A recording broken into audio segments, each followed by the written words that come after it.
Ladies and gentlemen, welcome to part one of the story behind the Mid-State Mile. The Mid-State Mile was a race we ran last weekend.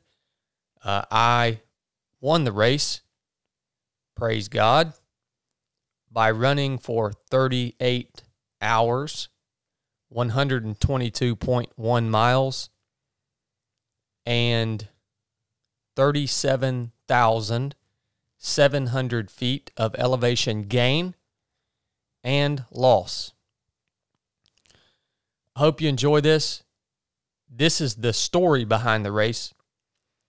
We'll continue to break down the principles that allowed us to achieve victory on that day in later episodes. This episode was brought to you by Natural Rapport. Natural Rapport makes the best quality dog treats and pet essentials on the market. They're uncomplicated, and whether you're looking for freeze-dried liver treats or freeze-dried chicken jerky for your dogs, all of their treats and chews are sourced and manufactured in the USA without chemicals, fillers, hormones, antibiotics, byproducts, dyes, flavors, or preservatives. These treats are single ingredient, and they're great and healthy for your dog. Look, man, ultra runners love dogs, and that's why we use Natural Rapport. We love our dogs like our family members, so we want to feed them and treat them to the best quality products, food, and grooming products that we possibly can, because we want them to live as long as possible. Natural Rapport supplies that need to us. Not to mention they're owned by an awesome group of individuals that believe and know the products, and we just thank them for sponsoring this episode. We have been using pretty much everything that they make on our two dogs at home for well over a year now. So looking through their grooming products, we've got ear wipes, we've got shampoo, we've got tear remover. I mean, they've even got a mouthwash. That's pretty cool. Our dog Jada's got some pretty bad breath. We need to get that. Anyways, yeah, check them out, guys, at nattyrap.com, nattyrap.com. I'll attach a link to their website along with a pro code that you can use on your order in the show notes of this episode.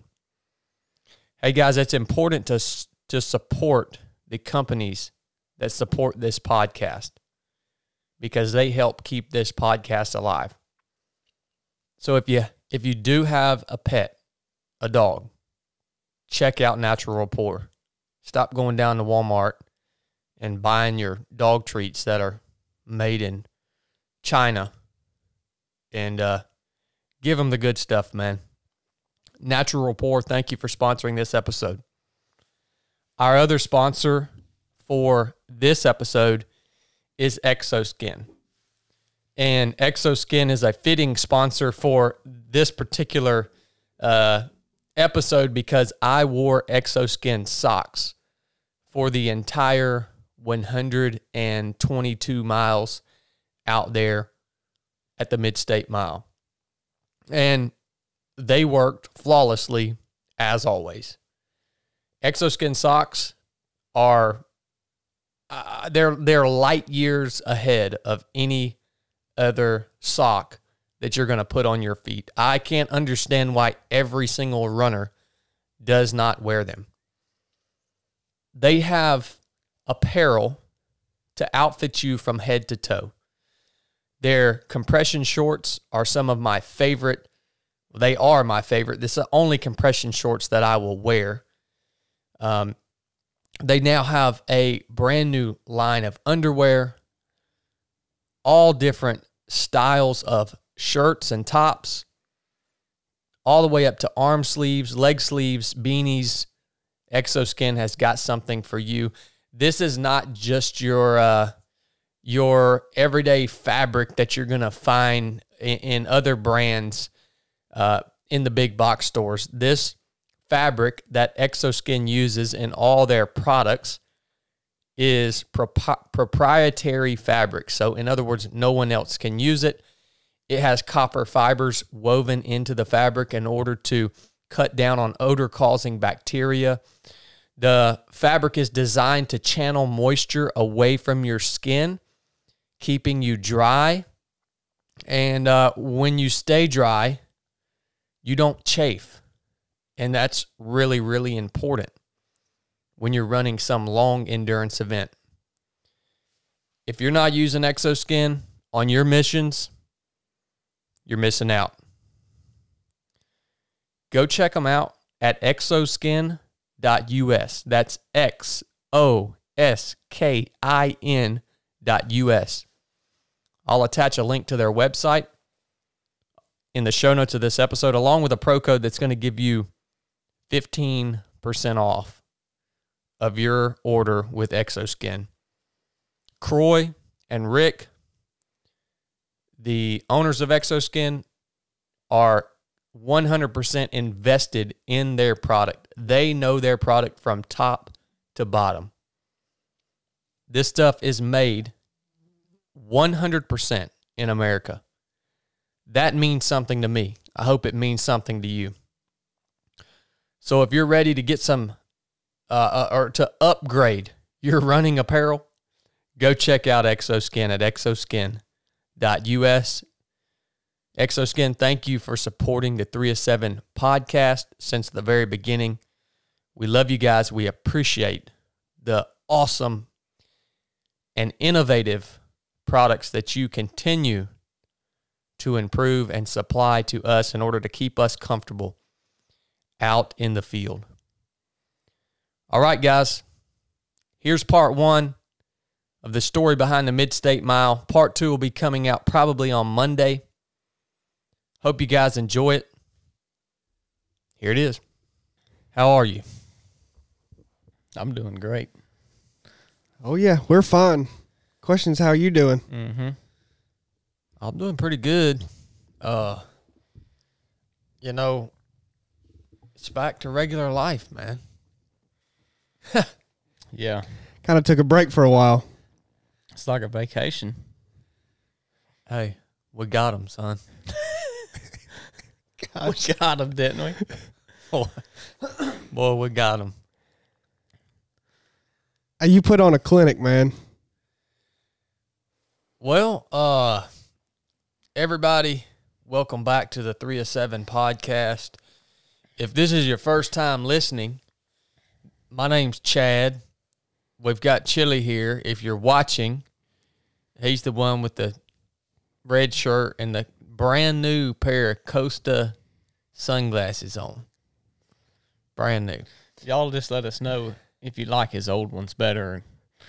Yeah, I can go back to the old ones, but if y'all like them better, but I think I'm going to keep these. And then we've got Blake here, president of 3 of 7 Project. Blake was the crew chief. Chili has become quite famous. He doesn't quite know how to handle the fame yet, but he's working through it. Man.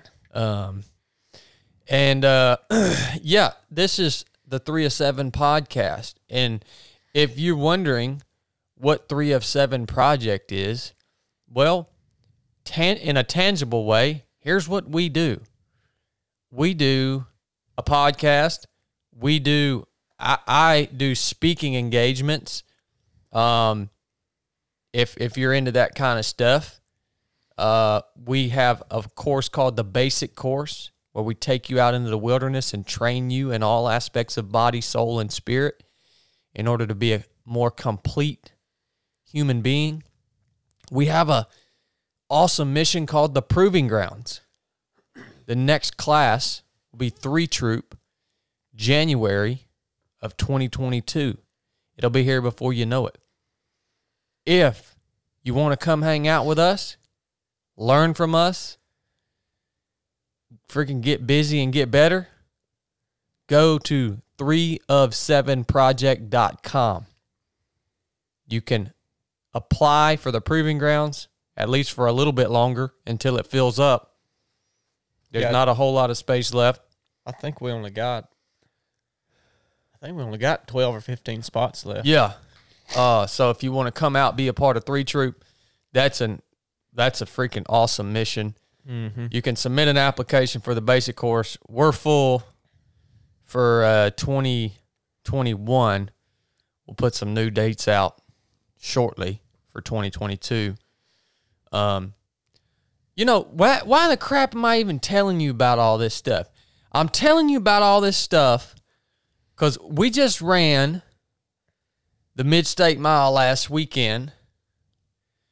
I ran for 38 hours, 122.1 miles, and I think we climbed like 37,400 feet. 37.7. 37. Don't shortchange yourself. 37,700 feet. Climbed and descended. All right? So, just to give you a little perspective, I know 122.1 miles, so what? But 37.7 climbing and then 37.7 descent. All right, Mount Everest is 29,029. Imagine starting at sea level, climbing to the highest point on planet Earth, and then having somebody build you a staircase that goes up, another 8,000 feet? All right, do that. And then come on back down. Just to give you a little perspective. You know why I'm telling you this? Because there ain't nothing special about me. And my mission, part of my mission, is to teach every one of you guys that are hungry to get better how to do this crap. This skill is a teachable skill. I can give you the tools to do this stuff. Now, at what level you're going to implement the things that I teach you, that's up to you. I can't teach you these tactics, techniques, and procedures that will allow you to crush your opponent. I can't force you to implement them. I can teach them to you, but I can't force you to implement them. So that is the whole reason that I go and do these speaking engagements. That's it. I don't care about being on a stinking stage. I want you to be successful. Whether you're a business, a corporation, a church building, what organization, I want you to be successful, genuinely. The whole reason I put on these experiences with my team, like the basic course, like the proving grounds, the whole reason I put on these missions is to teach you so that you can go out and change the freaking world, man. I ain't playing around with this stuff. This ain't some freaking pastime thing that I do to make money. I'm not selling you some bullcrap personal self-help development program. Negative. I don't teach from theory. I ain't some self-help guy, man. We put this crap to work, man. You want to get better? Roger that. Bring it, son. That's right. I just had to get that out of the way, man, because, we come out of this mission, man, and then we scroll through the daggone Instagram, and you see all this freaking bull crap. 7 steps to help and implement these 3 things in your life, and you're going to be great. It's like, man, come on, dude. What have you done? What the crap, man? Yeah. What have you done? Oh, you did something 20 years ago? Good for you. What are you doing now? This is why we run. This is why we run, man. This is why we do stuff like this. Anyhow, yeah, this is the 3 of 7 podcast. If you're still listening, we're going to talk about the race we just ran a little while back. Well, first of all, what's going on, guys? I'm just ready to hear your thoughts about it. Hear your recap. We're just, or at least I'm all ears. I mean, I'm pretty much at a loss for words of the weekend. I think I saw our buddy Chris Reckliff, say it best. He was like, although I'm not surprised by the outcome, I'm at a loss for words of how to even recap it or what to say, and just pretty amazed. Not surprised, but amazed about what happened.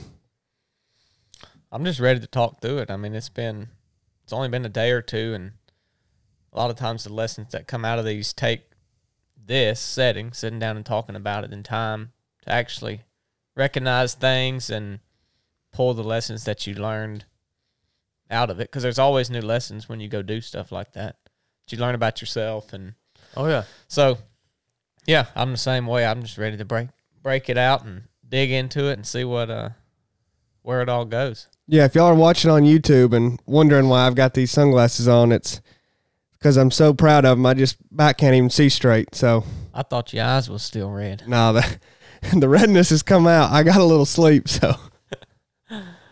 Well, I mean, I'll be straight up with y'all.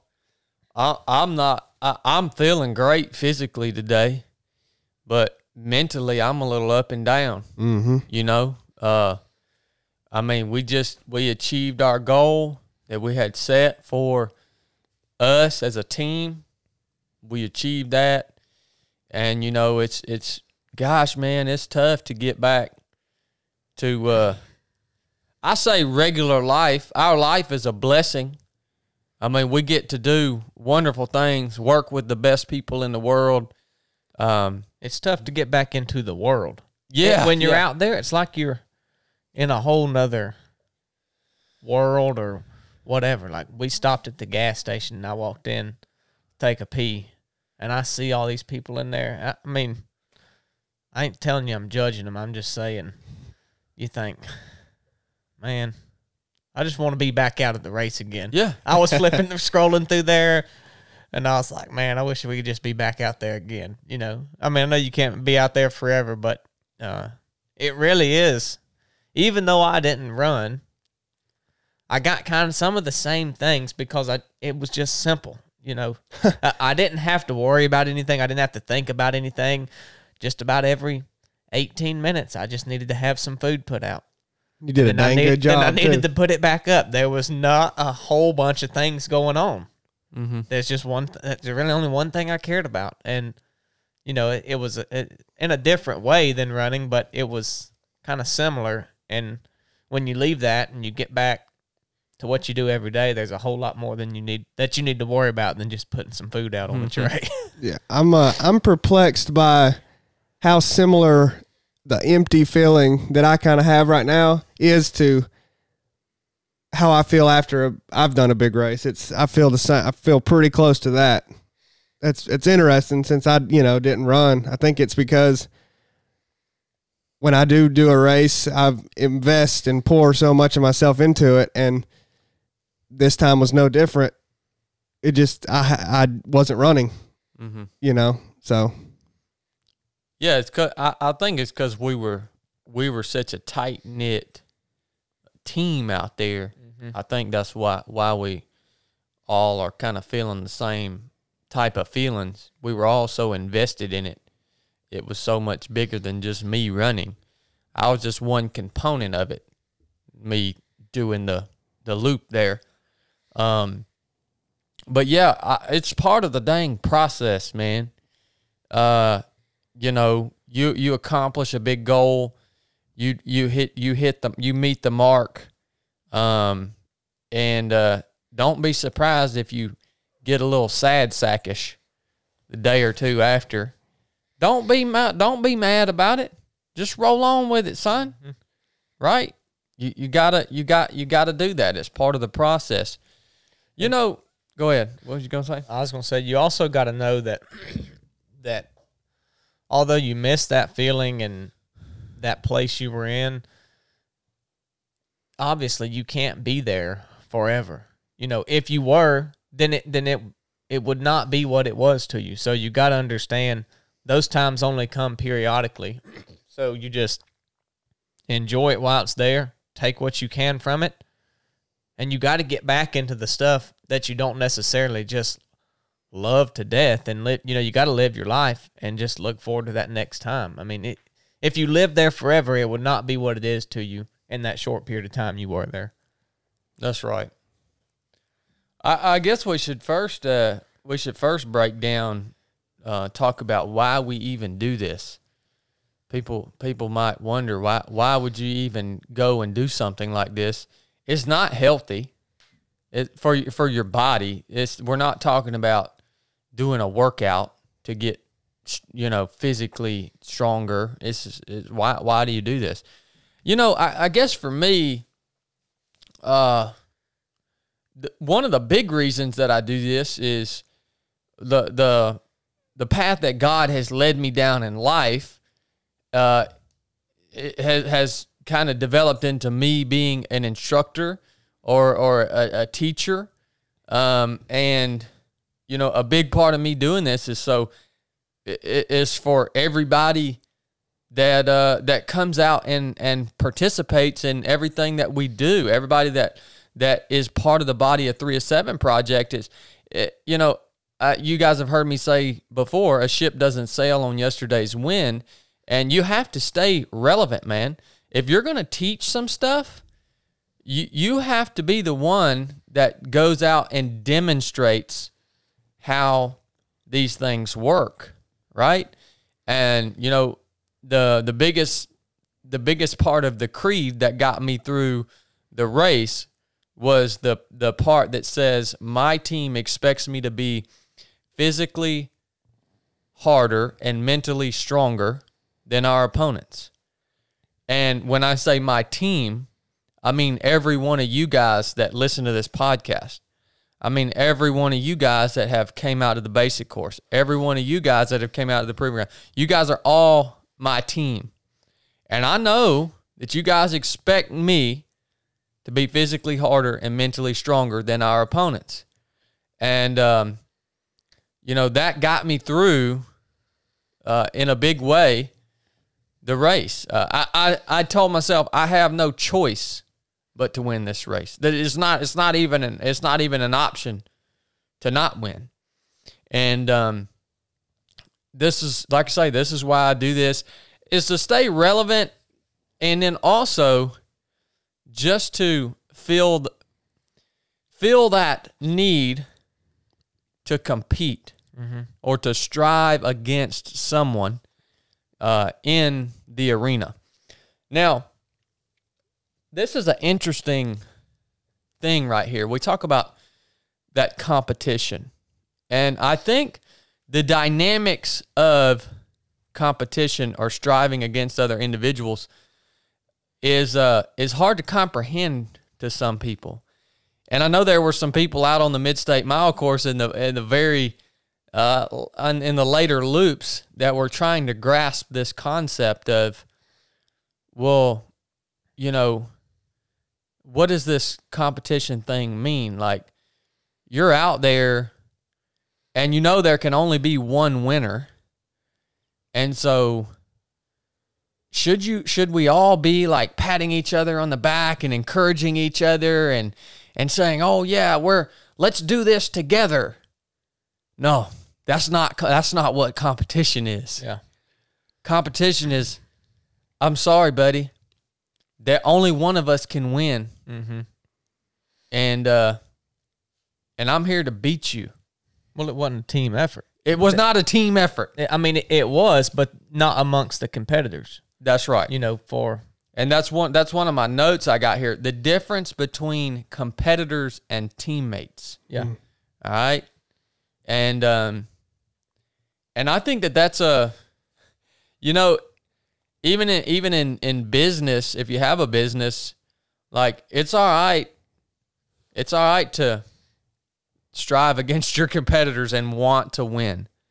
Yeah. And I think the whole narrative of let's just all be buddies and pat each other on the back and let's get through this together. You know, that whole narrative is what is propagated by a weak society. Like, it's great to do that with your teammates when you and your teammates are trying to accomplish victory, but you don't do, that's not the way you treat the people that you're striving against. And, you know, on the documentary, guys asked me, well, you know, how do you know when to, because obviously I encouraged a bunch of people while I was out there, but I encouraged, this sounds crazy, I encouraged the men and women that I knew had absolutely no chance of beating me. Those are the people I encouraged. If I thought you even had a inkling of a chance to beat me, I was not there to encourage you. But as soon as I saw you falling apart, I wanted you to get a few more laps in. Yeah. And that's competition, man. Yeah. There ain't freaking nothing wrong with that. No, I mean, in that setting, you're going to do what you can do to win. And once you know you've won, it's all good. I mean, you want the other person to go as far as they can, as long as you know that they're not going to beat you, because you win at all costs in the competition. Well, I mean, also, you know, like he just said it. He's not encouraging people out there. I mean, it's not like, I mean, you don't have to, but I mean, at the 2019 Georgia Jewel, about halfway through, we pass each other on some of those dry creek loops, me and Chad, and he gives me a big high five. You know, I don't even know what all he said to me and everything else. I mean, he was encouraging me, but he wanted to absolutely destroy me. Yeah. And I wanted to drive him so far into the ground that he never wanted to run again. Yeah. I mean, that's what we were both thinking. You know what I mean? Like, it wasn't, you can still, I mean, you still, it's hard to say. I mean, you can still encourage people, but we both kept that competitive spirit throughout all of it. Yeah. We never lost that. It's kind of respect too, right? Like, if you went by and you just being a butthead to each other, then it'd be like, man, that guy's a freaking butthead. Yeah. But I mean, even if it's fake, it's like, yeah, come on, you know, whatever. But, you know, I think it's a matter of respect. Yeah. Yeah. And that's the thing. When I say I'm not going to be encouraging to someone that I'm competing against, I'm not saying I'm going to be a butthead to them. I'm saying that, I'm just going to keep my mouth shut. Yeah. And I'm going to do little things to get in their head, right? That's what that means. So I think that's the reason why I do these things. What about you, Chili? Why do you run? Well, a lot of it comes down to, like what you said, striving against something. I mean, I think that's what it's been since I was young. Like I always say, I started running when I came out of the womb, and that's a true story. And I just, there's something in me that's hard to put my finger on. In a way, it's hard, and in a way, it's not. It's just I think humans are limited. I think the people that say that humans aren't limited, I mean, that's just not reality. Humans are limited in the way, I mean, we're not going to be able to do certain things. We're not perfect, right? But I don't think anybody has ever reached their full potential in life. I don't think anybody has ever truly reached their full potential. So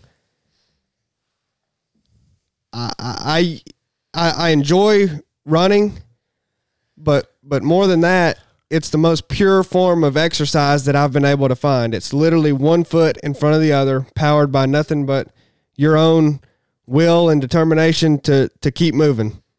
And it's a great way to try and find where your potential is, and keep pushing it and keep pushing it. And I love competition. I think running is the most pure form of competition, and I'll never stop. I'll never stop running, and I'll never stop competing. Same here, brother. So that's why we do it. You're going to ask me why I run? Well, Blake, you run for pleasure. I was going to say I don't. Blake runs for pleasure. Blake's more of a CrossFitter. Blake likes to stay fit. Blake has a few more responsibilities in life than me and Chili have. Well, you know, another thing too is that, like, a lot of people still want to be something that they're not called to be. Like, you know, I mean, this is stuff that I've worked through, but the more you do things and just put yourself out there, you're going to find out, oh man, I kind of fit in right here and I'm pretty good at this. And you're also going to find out, man, I'm this over here is just not for me. And so, you know, like even this past weekend, just doing the crew thing, like it was, I really liked it. Like I enjoyed it. And it wasn't as hard as running the laps, but it wasn't easy either. So, but you know, I'm just saying that to say that you find, if you'll just put yourself out there and do things, just try them out. You might be good at it, you might not. Yeah. But if you're going to sit around and try to say, oh, I want to be this, and you're spending all this effort striving to be something that you're really not going to be, or you don't enjoy, you just want it because of maybe the attention it gets, or you think it's cool, but it's just not you, just leave it alone. You're wasting all of your energy. But when you start trying things, don't sit around trying to figure it out without actually going and doing it, you know? Yeah. So let's talk about preparing for the Mid-State Mile, what that looked like for me. I think a lot of you guys that join us on Patreon, Patreon is where, if you like the podcast and you want to support us, you can go on Patreon and do that. And we do some fun stuff over there. But one of the things I did over there on Patreon leading up to this Mid-State Mile race is I posted my daily training load. So I made everybody who wanted to see it, I showed them exactly what I did every single day for about 2 or 3 months leading up to this event. I like to train. It's not hard for me to want to get out and train. I love it. So I think my biggest, the biggest week I had mileage-wise was, I want to say it was like 75 miles in a week. Other than that, most of my weeks, I'd have to go back and calculate it, but most of my weeks were probably somewhere between 40 and 60 mile weeks, right around in there. And also, I have implemented this CrossFit strength training into my program for the first time, really ever. So I would usually, leading up to it, an average day would look like usually a CrossFit workout in the morning, and then a run sometime in the afternoon, and then maybe another run in the evening. That was pretty much the standard. I did a few long runs, maybe three. And when I say long runs, I mean 20 plus miles. I think my longest training run was a 30-mile day on the mountain there where I live at. And then the 2 weeks leading up, or the 2 weeks prior to race day, really all I did was mountain bike. And no extreme mountain biking. I mean, just like getting out and just riding. I mean, it was extreme for Chile, but nothing crazy, right? The mountain bike, I kind of throw that in at the tail end, and it worked. It obviously worked. At 38 hours, I felt like I could continue running indefinitely. If I could be disappointed in one thing, it's that the race didn't go further.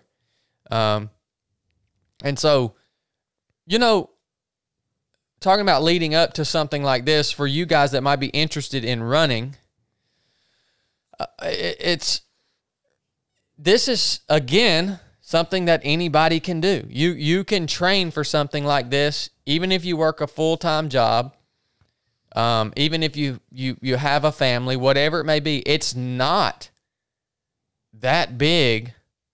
It is an investment, and it is going to require you to be intentional about your time, but it's not something that is unattainable if you have other things going on in your life. And let's just say you have other things going on in your life. If you pull up our calendar, I mean, it's not like you don't also have a full-time job. I have a speaking engagement tomorrow in Atlanta. Yeah, I mean, I don't just freaking sit around.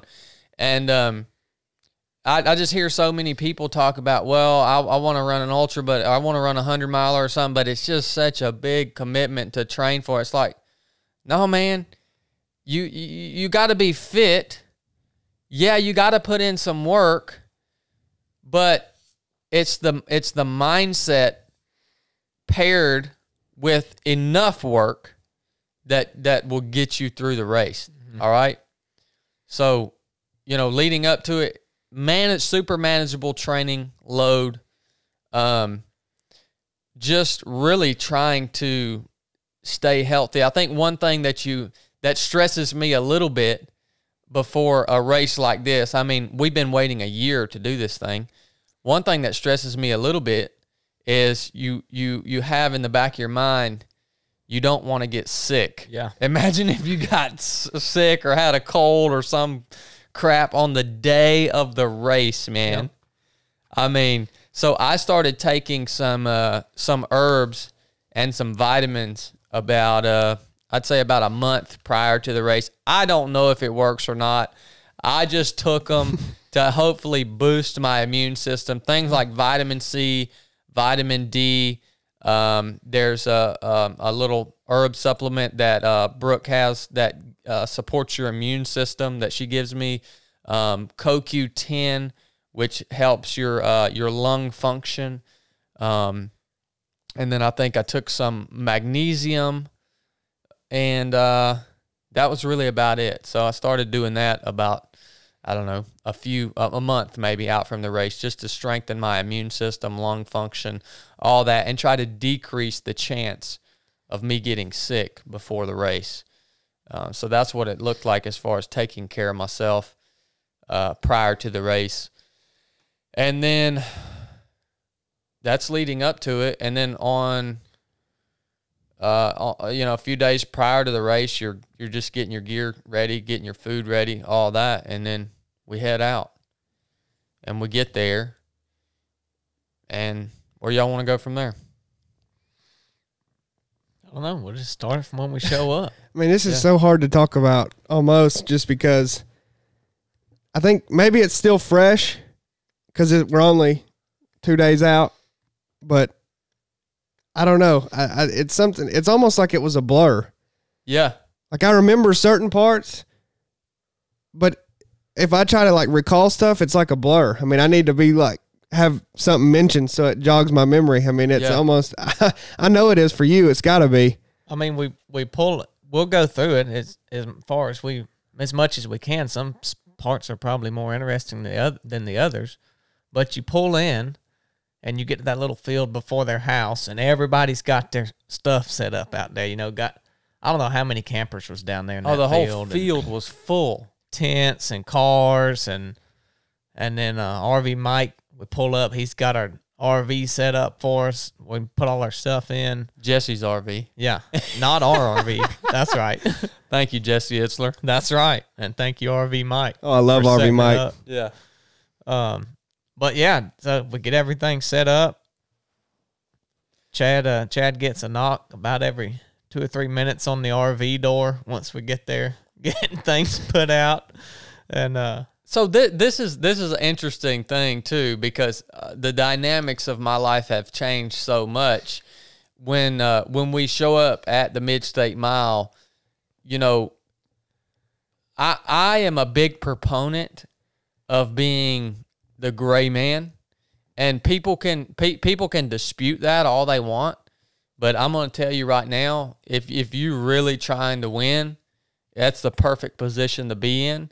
It's what got me through SEAL training.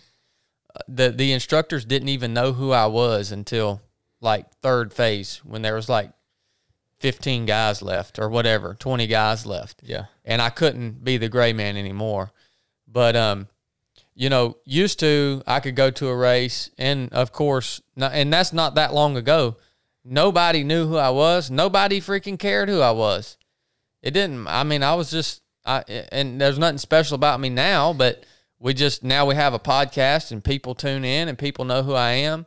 And so that's a new dynamic for me, is showing up at the race and you've got, your brothers and sisters there that know you, that have never met you, but have listened to the podcast and followed you on Instagram.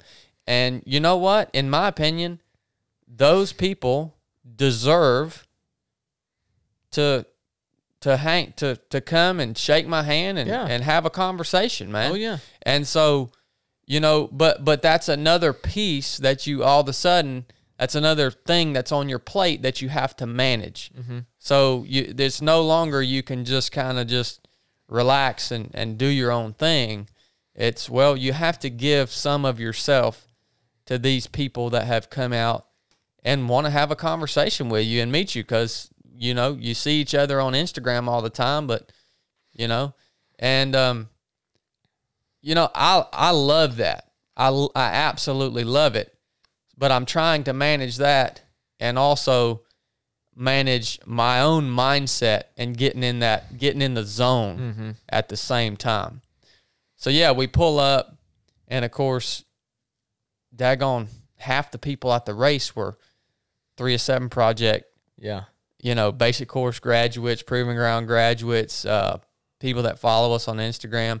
It was so cool to get to spend some time and meet all those people. And then, of course, we had Ed and Dwayne doing the documentary at the same time. So they wanted to get a plan together, get the cameras out, get started filming. So there were multiple layers of things that we had to manage. And not just our own, let's get these jugs mixed with tailwind, let's get our gear straight, and then get some rest. Yeah. No. But we did it, and I think it actually helps me. I think it actually, so I could sit here and say, it's not a good thing, but I think it is a good thing, man. Well, it's just the energy, man. You've learned to manage that really well, because not too long ago, all that stuff would have really ticked you off. Like, you would have just wanted to show up and run your race. Yeah, yeah.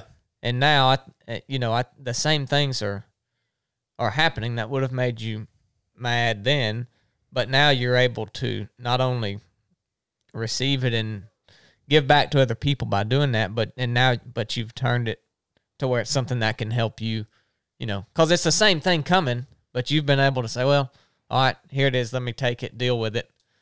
And now you're not only dealing with it, but turning it to give you more energy or more motivation to keep going. That's right. That's right. So, this was the first time I'd seen that happen, really. I crewed you on any other races, but I'd been there.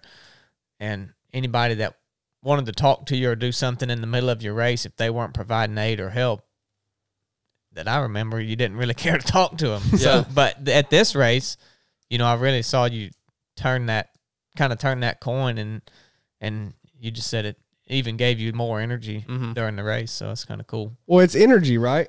It's all energy, and that can either completely drain you or it can build you up. Yep. You can let it help you. So that's a very difficult thing to do, to actually not let that drain you. But I thought you did a amazing job, because it's pressure, right? I guess I don't know. You might. No, it is. It is pressure. But how you approach stuff like this is, when you put so much pressure on yourself, that outside pressure sometimes just can't even penetrate what you've already, I don't want to speak for him, but when he said earlier that he felt like he had to win this race, to me, that sounds like you had enough pressure on yourself that nobody was really going to add to it.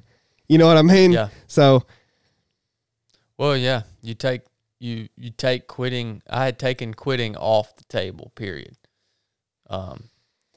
And so we get to meet everybody, and we finally get settled down in the RV that night.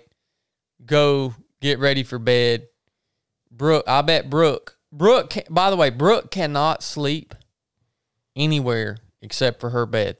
She slept pretty good in that RV Saturday night. She must have been awful tired because Friday night, I'll bet that joker got up to use the bathroom 10 times. Oh yeah, she did. One time she had something in her eye, and she set up making racket for about 15 minutes.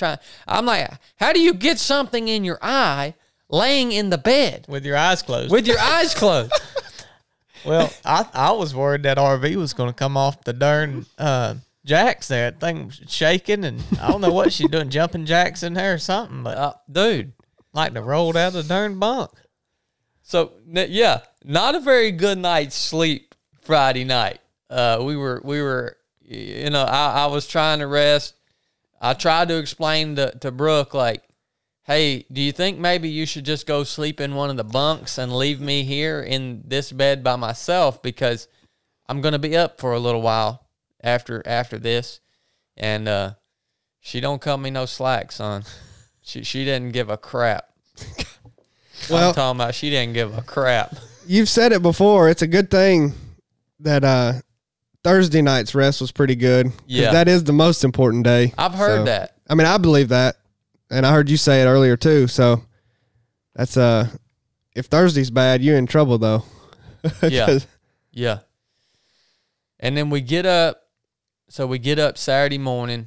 I get up about 6:30, something like that, and walk out of the camper.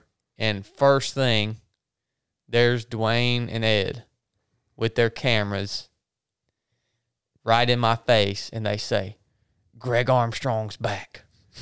Greg Armstrong's back. So Greg Armstrong is the guy that I raced against last year at the Mid-State Mile. One of the best ultra runners out there. I mean, he's got the resume to prove it.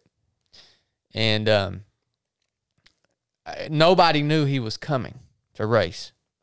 He wasn't on the ultra sign-up list of competitors. Nobody had a clue. I thought he was out of the country doing his mission with Run for Water. And they say, Greg Armstrong's back. And I'm like, well, if there's one person I want to run against this year, it's Greg Armstrong. Mm-hmm. See, y'all don't understand how I look at my competitors when I'm looking at that list of people who's showing up. I want to see the best runners out there. That, I want to see the best people.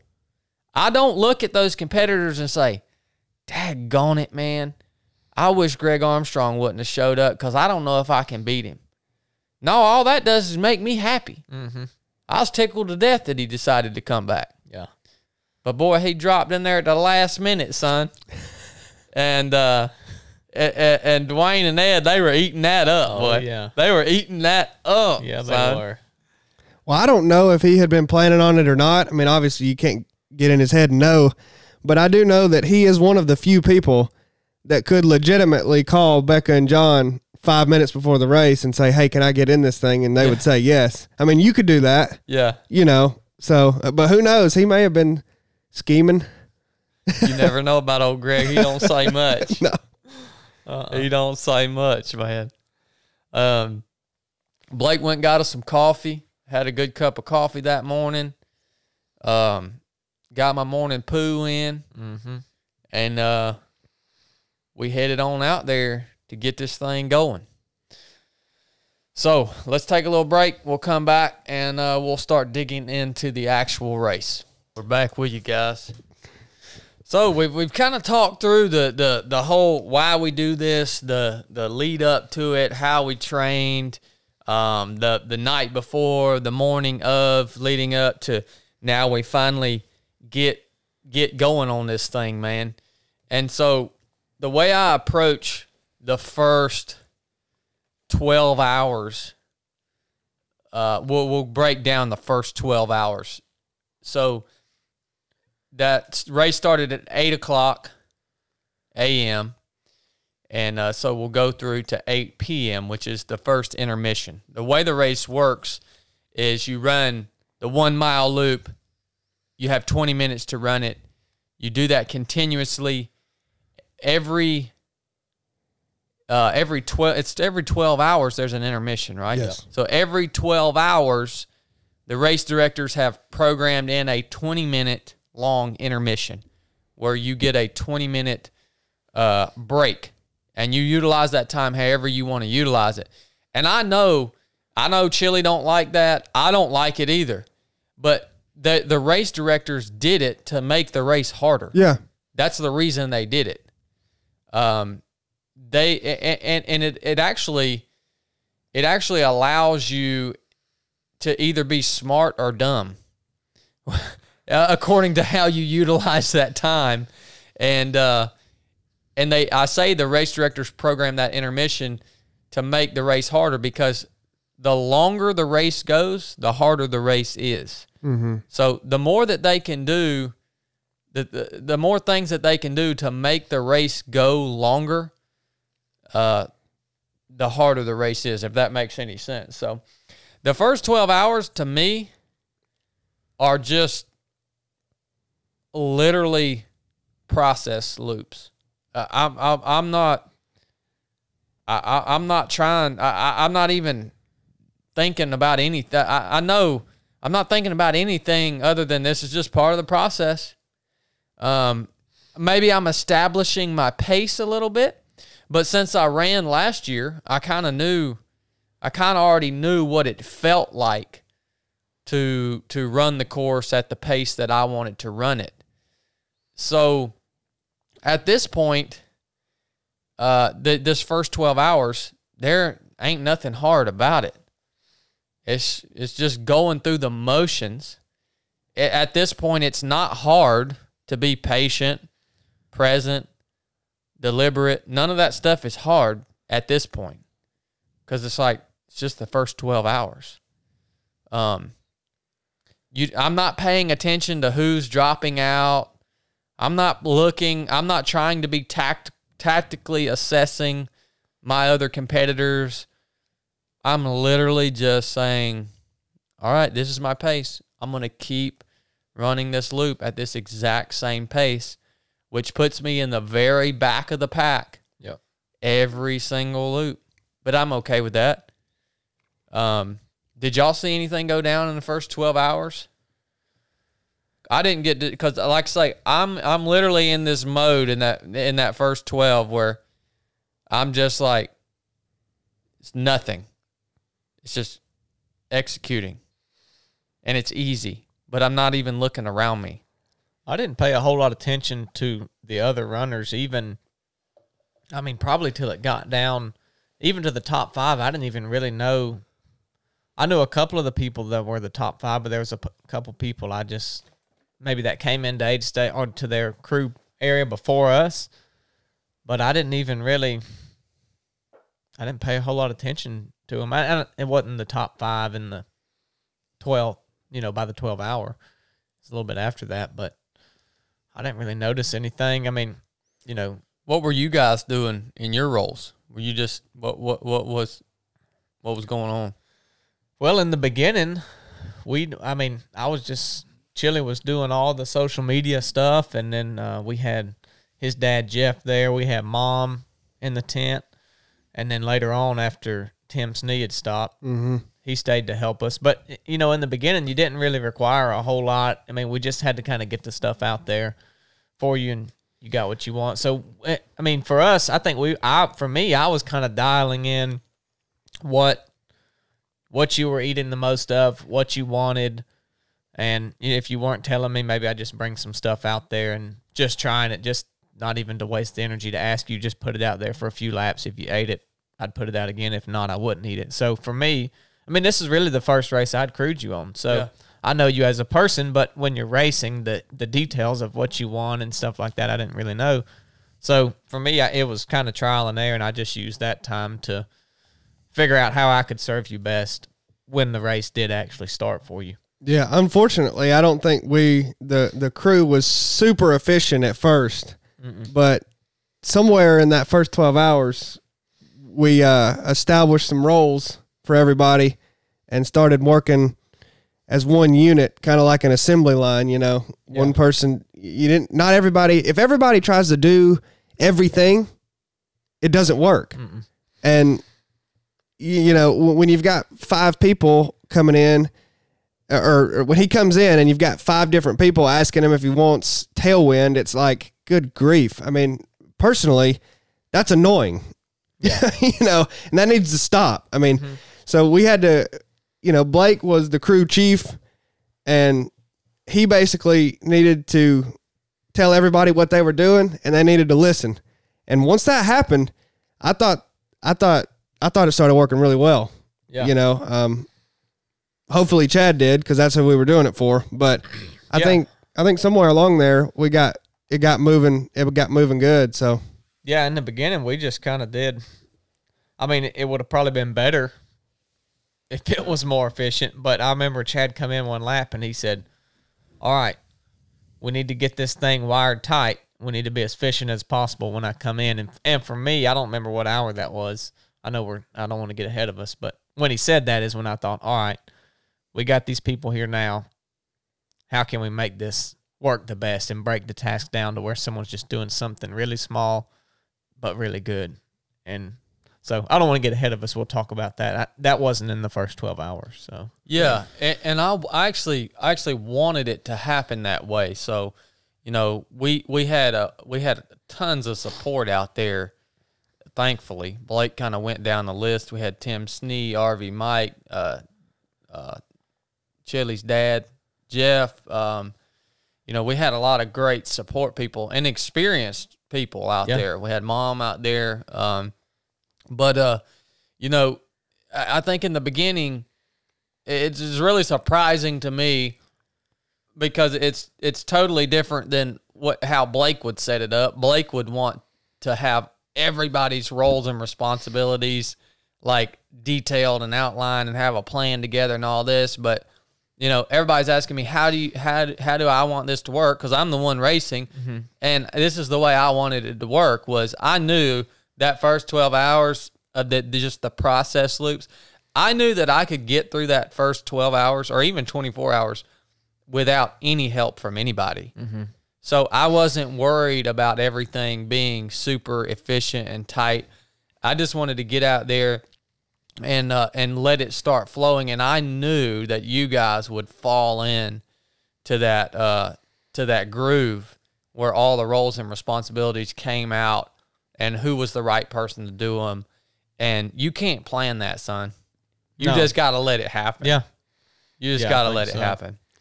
It worked out good because me not having any experience in it, if I had experience in it, I probably would have tried to do that from the beginning. You know, because just like you said, I would have wanted to plan it all. And I don't know, but I think in the beginning it probably would have aggravated you more had all that stuff been going on, people giving out clock countdowns, trying to get your pole and make it, you know, it's like, I'm fine right now. I can just kind of do this stuff. Just let me do it and put some food out.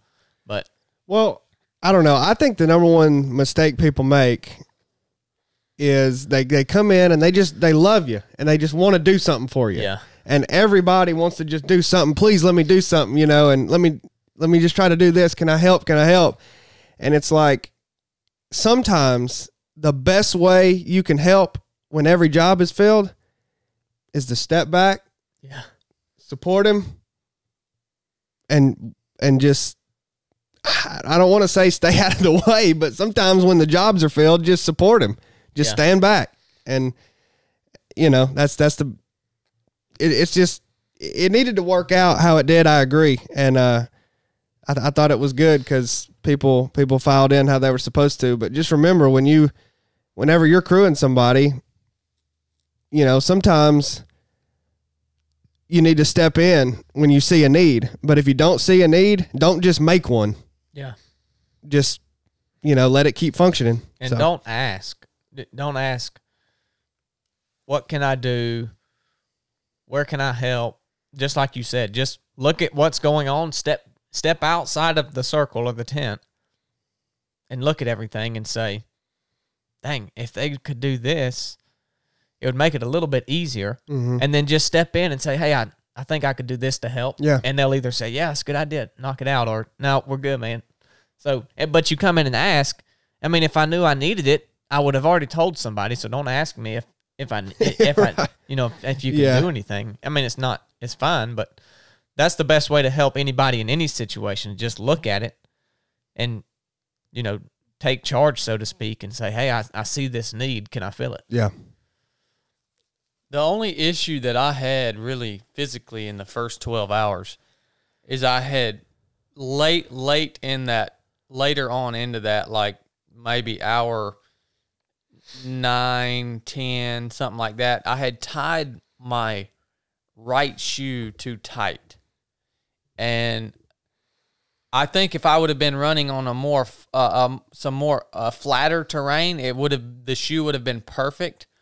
But what was happening on those downhills is I'd go downhill and my foot would be pushed into the toe of the shoe. Mm-hmm. The top laces on that shoe were irritating the tendons in the top of my foot. And so that thing got pretty flared up. And it was concerning. I caught it pretty early on in my function check. Yeah. And, I knew that it wasn't something that was like debilitating, but I knew that it could become that if I didn't stay on it. So I kept adjusting the laces on that shoe on that right foot. Yeah. And I guess, did you guys see me doing that? Oh, yeah. Yeah, and we had a shoe change around hour 9, if I remember correctly. That was at the first intermission. Okay. Yeah. We waited till 12 hours. Yeah, and that was the only shoe change you did. Yeah. And I knew... I knew when they say something's wrong, I mean, I don't think nothing was wrong yet, but I just knew that was because it needed to happen. Not that was out of the ordinary. Yeah. Yeah. Well, and to take a step back, Chad said he caught it in his function check. I saw some comments somewhere and people were asking, what's a function check? So if you're listening to this, what he's saying is that as he's running, he's not so focused on one thing that he forgets about his tool, which is his body. So he's checking and consciously thinking about his feet, his legs, his core, all the way up to his head, and just assessing each part of his body and saying, yeah, that feels good, or no, there's a problem here. I need to fix it on the next lap. Mm-hmm. So just to clear that up, if you've been through any of our courses, you know what that is, but a lot of you haven't. So that's what he's talking about. Yeah, that's right. And I want you guys also to know I'm performing this function check in order to identify little small problems so that I can fix them or compensate for them. Not so that I can go back into my freaking crew tent and say, dang, the top of my foot is really bothering me. Y'all had no clue. You might have known because you were runners and you saw me adjusting that. I never once told you about that, did I? Right, yeah. No, if we knew anything, it wasn't because you said it. Yeah. It was just because we're... But how many people would come in and say, oh, man, the top of my foot's really hurting? Oh, yeah. There was some people giving a voice to their pain out there. Honestly, people they enjoy giving a voice to their pain. Yeah. So, and Chad didn't do it one time. Mm-mm. Makes a difference. That's what makes the difference, son. Yeah. So, yeah, that was the only thing I was catching. I knew it could become something. And what that was caused, the reason I did that shoe change, they were two identical pairs of shoes, the Hoka Speed Goat. The pair that I started in was a newer pair of Speed Goats. I had only ran in them 1 or 2 times. And I thought, I've worn these shoes for years now, and I thought, well, you know, it's broke in enough. But that newer pair of shoes, they just weren't worn in the way they should have been worn in, and that's what was causing that. And so that's why I did the shoe change. I went from that newer pair that I had bought to race in because the cushion is still nice and supple and they haven't been worn out. The grip is 100%. And so I changed from that to my old ragged out pair that I've already ran probably 400 or 500 miles in that have really been broken in good. And that helped tremendously. So that'll lead us up to that first intermission there. Now, when you go into this intermission, we talked about how to utilize that time. And for me, I told Blake what I wanted to do. We come in. Look, I can talk, I can eat, I can drink, I can do all that stuff during the race. There's only one thing that I can't do any other time except for that intermission. And that is lay down on the ground and close my eyes. Yeah. That's it. So that's what we did. We came in, even though I knew I wasn't going to sleep. I wasn't sleep deprived. I wasn't tired. Nothing like that. But I still lay down, elevated my feet, and put my hands on my stomach, closed my eyes, and focused on my breathing. And that's what I did until we had 4 minutes left. Yep. I got up, didn't sleep, but I got up, I was just focusing on my breathing, allowing my body to calm down, oxygen, getting oxygen in, breathing deep, that 4x4 breathing, get up, put my dang shoes on. We got 4 minutes left. Then I get a few bites to eat, a few things to eat, get a little bit of drink, and we're back out for another 12 hours, which is, it's dark now. It basically gets dark during that 20-minute intermission. Yep. So headlamps on, out into the night. Well, let me ask you this, too. That intermission, we touched on it earlier, not being big fans of it just in general. How stiff were you getting up from that first 12-hour, or that first intermission after 12 hours? I was not stiff at all. Okay. I felt good. I felt better. Yeah, it actually helped me. It did what it was supposed to do. Yeah. So yeah, got right back up, got back after it into the night. Now, people ask me all the time, y'all heard Chili say on the video, the nighttime is where we make our money. We own the night. We love running in the night. And that is something that really goes back to being a SEAL. You know, most people, when it gets dark outside and your world shrinks down to this little spot of light that you can see right there at your feet, and that's all you can see. You can't assess the gait of your competitors. You can't see everybody. You can't see facial expressions. None of that. It's just this little spot of light in front of your feet. I absolutely love that. Now, a lot of people, what'll happen is when their world shrinks down to that little spot of light, they start getting in their own head. The night closes in around them. They get a little bit anxious. There's armadillos running through the woods and crap going everywhere. And the loops, you have to work a little harder during the night to meet your time, because you can't run as fast because obviously it's dark outside and all you can see is the little spot in front of you. So this screws with people so bad, but I absolutely love it. But now even I have to work a little harder on those night loops to meet my splits on the loop. But man, I feed off of the knowledge that these other people are just, they're not liking this darkness. Mm-hmm. They're not liking this period of darkness. And I feed off of that, man. Well, I think, and you know, you look at that, the night in other areas too, but you know, humans just in general are at a disadvantage at night. So you say, all right, I'm racing against other humans.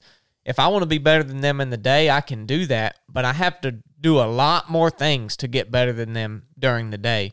But at the night, you only got to, I mean, you go out and do a little bit of training at night and kind of get comfortable with it, and you've just 10 times your advantage over them. So that's where you can make the most difference in separating yourself from them. Is where are people at a general disadvantage just overall?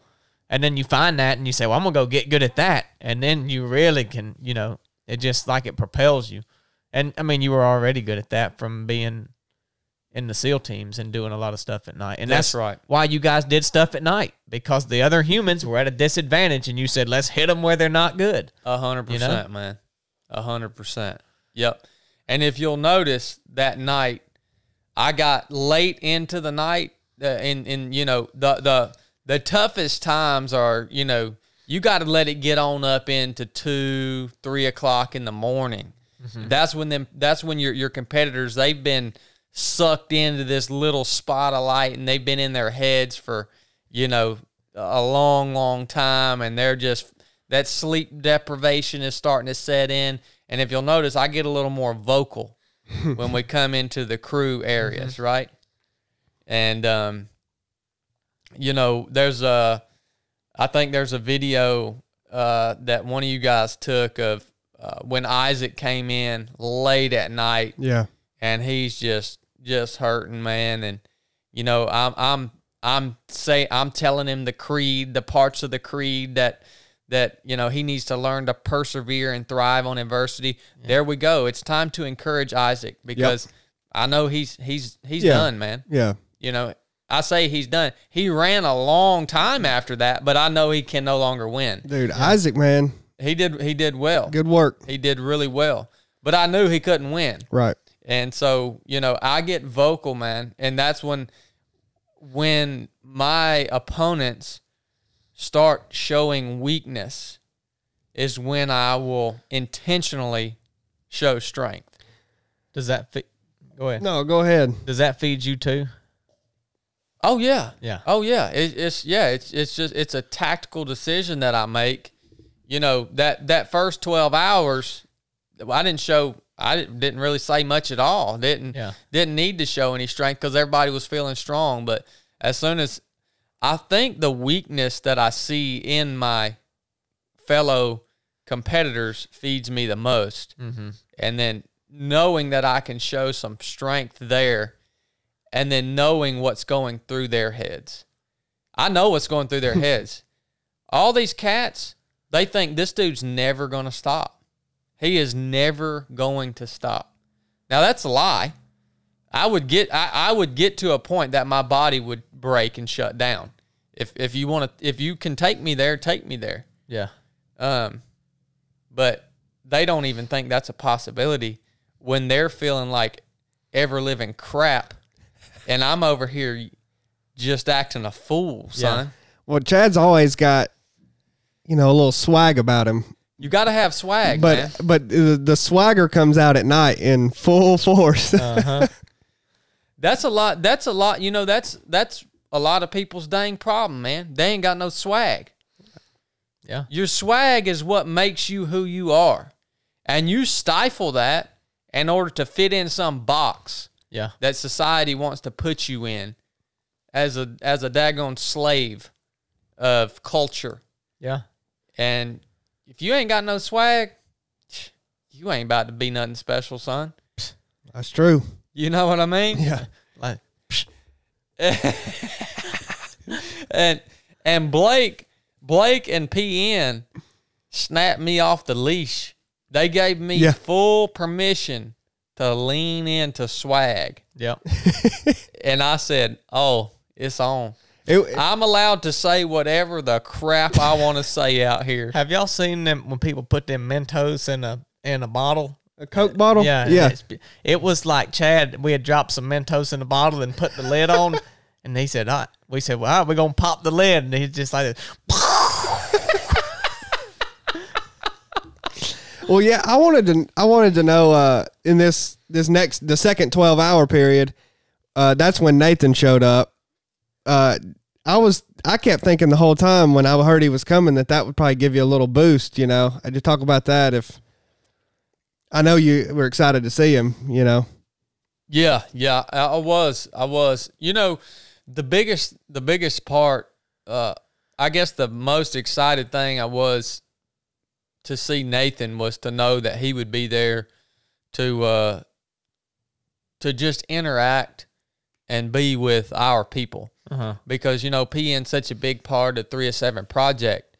And that was so rewarding for me to know that he would be able to be there and have conversations with other, you know, our basic course graduates and other people there, and pour into them, because I know Nathan would be the man to do that.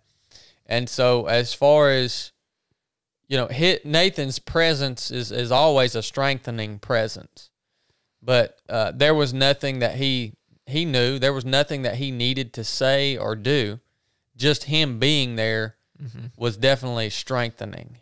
He's you know, he's got a way of doing that, just like you guys do. Well, we've got the right people on the team. yeah. Between me, Chili, Blake, Nathan, we got the right people on the team. We can't lose. I don't. It's a divine thing. So yeah, it was good to see him there, and just knowing that he was going to be there to talk to and encourage and speak life into other people that mean something to us. That was what really made me happy. Yeah. You know what I mean? I want to step back too, and you know, we was talking about how kind of everything you do has a reason, and a lot of people would come up to me. Ed come up and asked me one time. John asked me a couple things, and they were saying, you know, hey, this is kind of going on. Do you think that is happening on purpose, or you think it's just this or that? And I'm like, no, man. If something has changed or something has happened out there, it's happened for a reason. And it was cool to see that throughout the, you know, we talk about being deliberate, and all that means is that you have a reason for doing what you're doing. It might be bad or it might be good, but at least you have a reason for the things that you do, and you're not just out there operating, you know. And so it was cool to see through the whole race, every little thing that you did had a specific reason. Maybe it was a big reason, maybe it wasn't much, but there was nothing you said, nothing you did, or nothing you didn't say that I don't think you had a reason for. Oh, 100%. You know? And what's a specific example? You said people were asking you, this is going on. Is there a reason for that? Well, I want to hear about that. So one of the questions Ed asked, he said,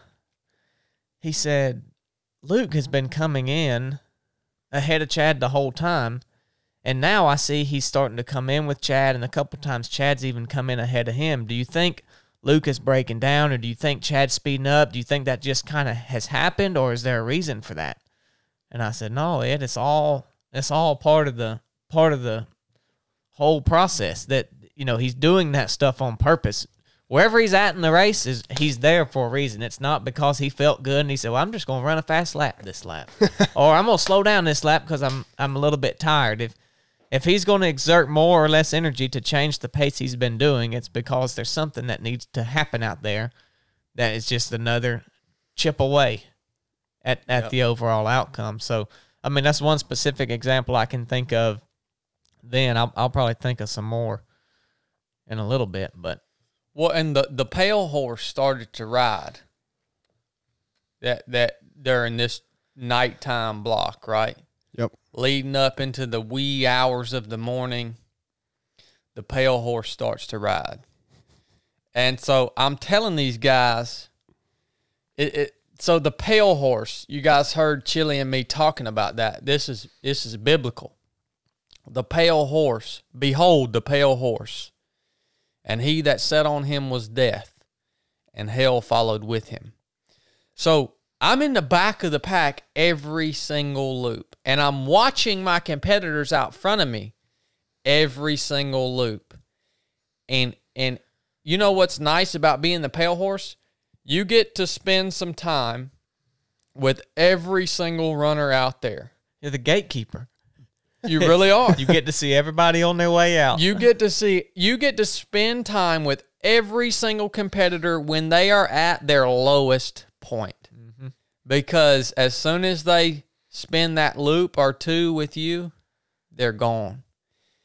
And so we're out there at night, and who was the big guy in the tent right beside us? He had a great attitude. Forbes. Oh, Forbes. So Forbes was leading a nice little group of strong men for the longest time out ahead of me, and they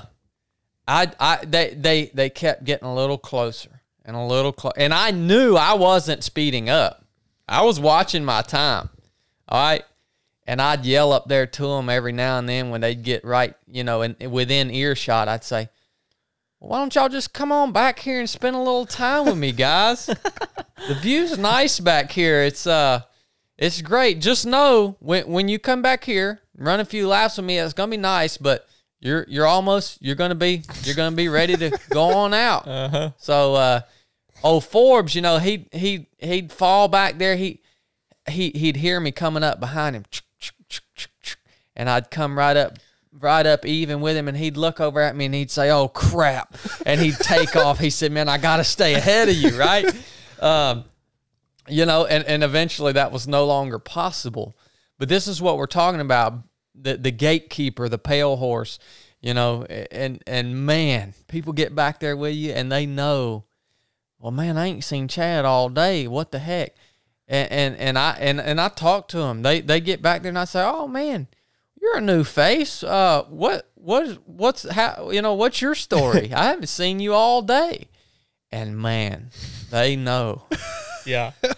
About to get eaten alive. It's about to be over for them, son. I think in the beginning too, when you're coming in at the end, people for some reason mistakenly think that where you finish that lap kind of places where you're at and how you're feeling. So they think, son, I just blistered that lap first one in. They kind of just walk in, making some jokes, and then you start to see them. They'll come in and they'll have a little bit of bad look on their face, and the next time they'll have old terrible grimace, and then they don't not saying nothing, and you think, yep, there it comes. You could see that happen, but what was interesting, I saw as you ran, and I'm not trying to make this is about the race, but all I focused on was you. But I saw, in the beginning, you would come in with only about a minute left. Sometimes maybe even like 50 seconds. But you got faster as the race went on. I think in that second 12-hour period,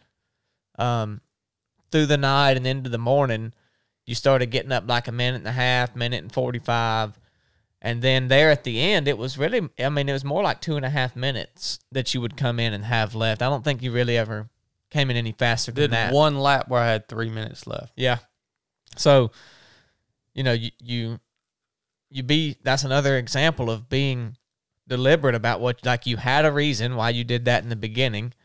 And then in the end, I don't know what the reason was. Why did you start to speed up toward the end? Did you want or need more time as you came in, or?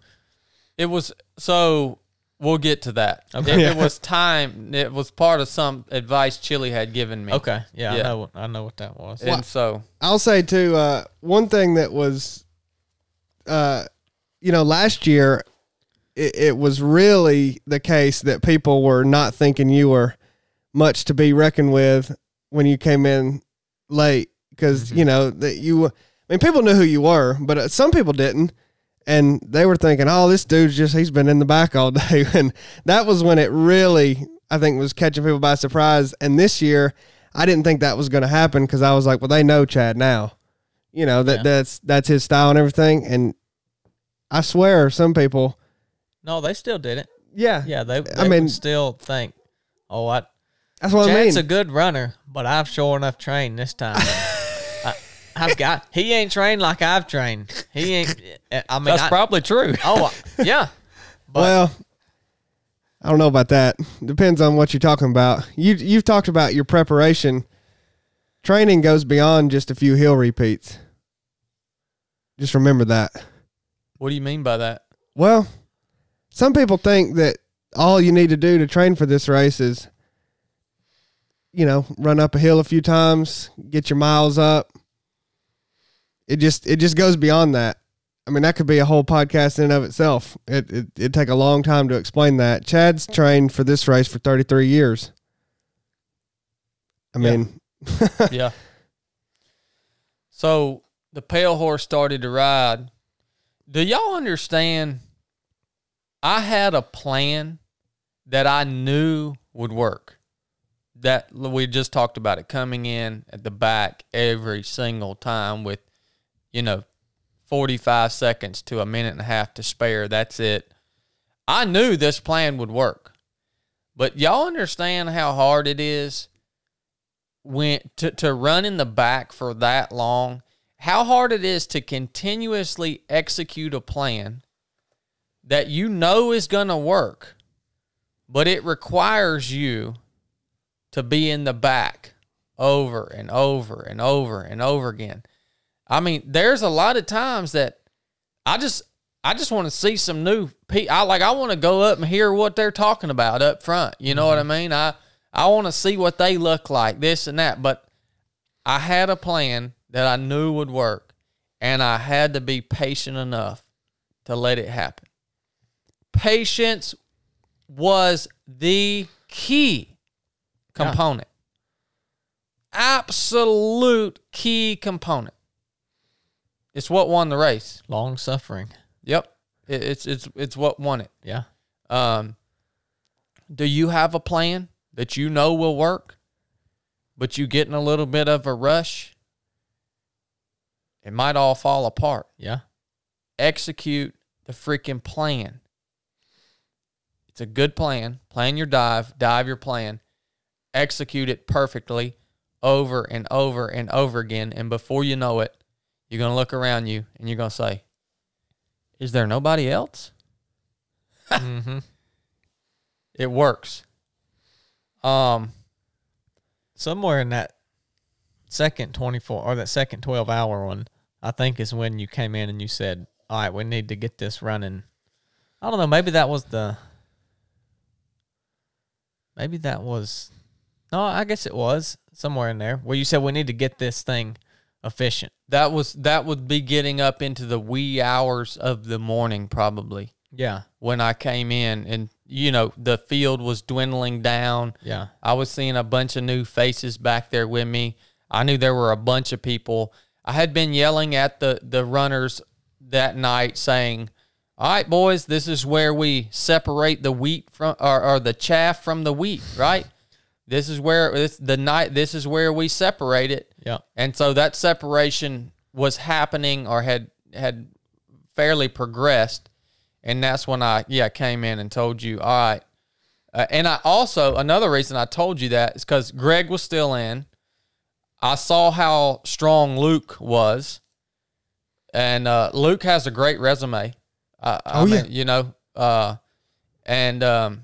knew by about 4 a.m. we were going to be there for a long time. Uh-huh. And that's why I said, all right, man, make sure you got enough dang food. Yeah. Make sure we're wired tight because we're going to settle in here for a while. Yeah. And it wasn't until, we were creeping up on that 24-hour mark that I had the realization that, okay, we're going to be here for a long time. What, after he said that, Chili, there was about maybe 40 minutes in there. You were just madder than fire in there. Chili had to, I want to hear about that. It wasn't a straight face. It was like this big old frown. He was mad in his eyes. He wouldn't say nothing to nobody. And I said, Chili, what's going on, man? He said, nothing. I said, why ain't you going to tell nobody? He said, it wouldn't be good. I'm just not going to say it. And I went over to take a pee. And I see he followed me to the porta potties. I was looking out the vent, and he was still walking over there. And I got out, and I said, what, Chili? And he said, what did you tell me? I don't even remember what you said. You said something, I can't even remember what you said. I told you I ain't gonna say. Yeah, he said something. And I told you there was a difference between anger and intensity. Oh, yeah, he said that we was all sitting in there, and he said, some of you need to learn the difference between anger and intensity. And everybody like looked at each other. It was like, what? So what was going on there, Chili? Listen, I think he wasn't happy with the way the aid station was functioning at that time, or the crew was functioning at that time, but I don't know. I want to hear it. yeah, I was getting ticked off. What were you saying? I mean, listen, there's some, I've never crewed in that capacity either, or been a part of it in that capacity where I wasn't a participant. And like I said, the kind of empty feeling after the race is pretty similar, and the ebbs and flows of whenever I run a race were similar when I was doing this. Like, I had highs and lows, like when I'm running. It was odd. I didn't expect that. And I could feel the mood, or not the mood. I could feel the tides changing at that point. Mm-hmm. And I didn't feel like other people got that, that were around, in our group specifically, because I'm not worried about what anybody else is thinking. And it just, it did tick me off. I mean, I guess I was a little mad because I was like, I see the tides changing and nobody's responding to that. Uh-huh. Like, when the tides change, let's respond. We need to adjust with that, because it's going to be important for Chad. And nobody was really doing that. And I was trying to think of what's the best way I can get other people in this to turn that switch on. Maybe I did the right thing, maybe I didn't, but I think it ended up working. For me, it was about like keeping, and I learned this at a much deeper level at the end of the race, and we can talk about that later. But to me, the main thing that I was concerned about and a little bit aggravated about in the middle of that is people were turning the switch on and off. Like, when Chad left, they would go to cutting up and talking about other things. And we're there for a long time, right? You got to enjoy it. But at that point, I heard what you said. You hadn't said that the whole race, so I knew, all right, it's time to figure it out. And that was what was concerning to me, is after you left, people weren't, and it's hard. It gets to be hard to stay locked in, right? We always tell people, stay locked in. This thing ain't over. And that was the part concerning to me, is that people weren't staying locked in right after he left.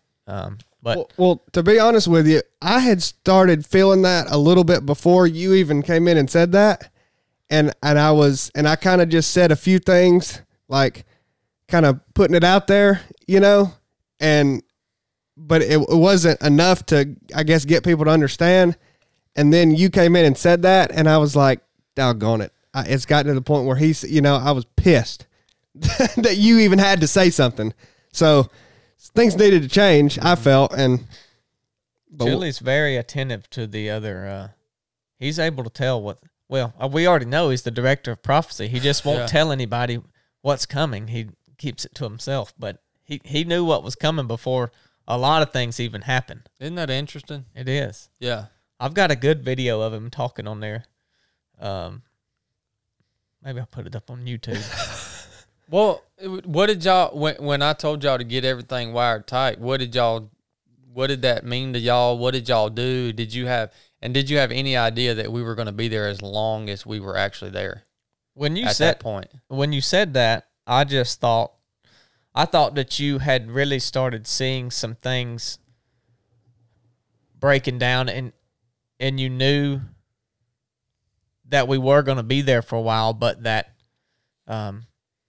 basically, you're starting to see some things breaking down. I know we're going to be here for a while, and that we're going to win it, but in order to do that, we need to change some things here in the tent. And whenever you said that, up to that point, really, people were helping,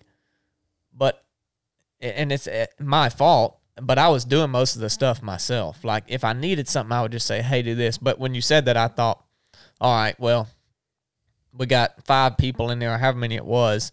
I'm just going to break out these tasks and just basically step back. All I'm going to do is put the food out. Everything else just needs to happen. Did you assign those? Like, did y'all come together and have a little talk? Yeah, I just said, Tim, watch the clock. Give us a 30-second and 15-second heads up. Jeff, you grab the poles when he comes in, hand him when he goes out. Mom, you do the towel. And my job was to get the all the food set out, and then make sure when you left that what you needed for the next round was already prepared. And then if something big needed to be done, it needed to be done two laps in advance. If we needed to cut some more fruit, or, we would always make toast or something like that as soon as you left if you wanted it the next lap. But if something big needed to be done, I wanted to be 2 laps ahead of it, and then we went ahead and got it done if you told us you wanted something for the next one. But, yeah, I mean, at that point, I just kind of told everybody, and it took a minute for things to kind of fall in and all of us to work together. But listen, let me explain something to y'all. We were there for Chad. We were all there for him. He was racing. The day was, about him. And his race, he was executing flawlessly. Yep. Every footstep was perfectly placed. Everything was well thought out. He was executing. It was something else to watch. The least we could do as the people that he entrusted to crew him is work as efficiently as possible. Yep. That's the least we could do for him. And anytime you're crewing somebody, same thing. So, yeah, it started to irritate me when I didn't feel like we were doing what we needed to do for you. We weren't operating nearly as efficiently as you were. Yep. That can't happen. Yeah, and my main concern, and really what prompted me to hit you guys with that, 2 things. One, I knew that shortly I was going to have to start leaning upon y'all a little more heavily, and potentially anyways. And then 2, I wanted to make sure that you guys realized how long we were going to be there. Yeah. Because I wasn't sure, the people in crew camp there, they're thinking, man, we're coming up on 24 hours. This only went 30 hours last year. Surely we're getting close to the end of this thing. Mm-hmm. And then you get lulled into this false sense of, oh, well, we've got enough to make it, another few hours. Surely that's as long as this is going to go. Mm-hmm. And I knew, I thought it would go 48 hours. But it didn't end up, unfortunately, it didn't end up going that long. But that's the main thing that prompted me to say that, was because I just wanted you guys to come to that realization that this thing is nowhere even close to being done. Mm-hmm. And just to make sure we had enough to get us through. And you guys responded. I remember through that night, if I did it one time, I bet I did it the whole night. I would get all of Chad's stuff out, put it on top of the cooler, and every time he'd come in, we'd put this cold rag on his head, cool him back down. And I would forget that daggone rag in the bottom of the cooler every single time. And I'd have to take everything back off the top of the cooler. But, that goes back. I was tired and wore out at night. And so that's why I started just getting some sleep, because I thought, man, well, yeah, I could just stay up and sit here. But I'm already missing little details like this towel. So I better get the rest where I can. And I did want to go take, plenty of people offered, hey, just let me fill in for you and go get some rest. And if you didn't think I considered, oh, man, that would be nice to go get some rest. Yeah, I wanted to, but it's man, what we're doing is working. And if I let someone else do it, not that they wouldn't do a good job, but they will do a different job or a different way than I want. And if even that hinders, even if it takes 5 more seconds each time for Chad to adjust to where they're putting something or what they're getting out, then that compounds over 5 hours. If I had gone and got even 4 hours of rest, that's, 12 laps, and then you do that 5 seconds. I mean, that adds up to minutes of time that you could have been resting. And so, I don't know. I mean, really, it was just funny. I kept forgetting the rag. Eventually, that was Jeff's assigned task, to remind me to get the rag. Probably before you told us to start operating efficiently, I said, Jeff, remind me to get this dang rag every time I open this cooler. No, I'm glad you didn't go sleep, though. I knew people were needing it, but I was like, Blake, yeah, I wasn't hang in there, sleep. brother.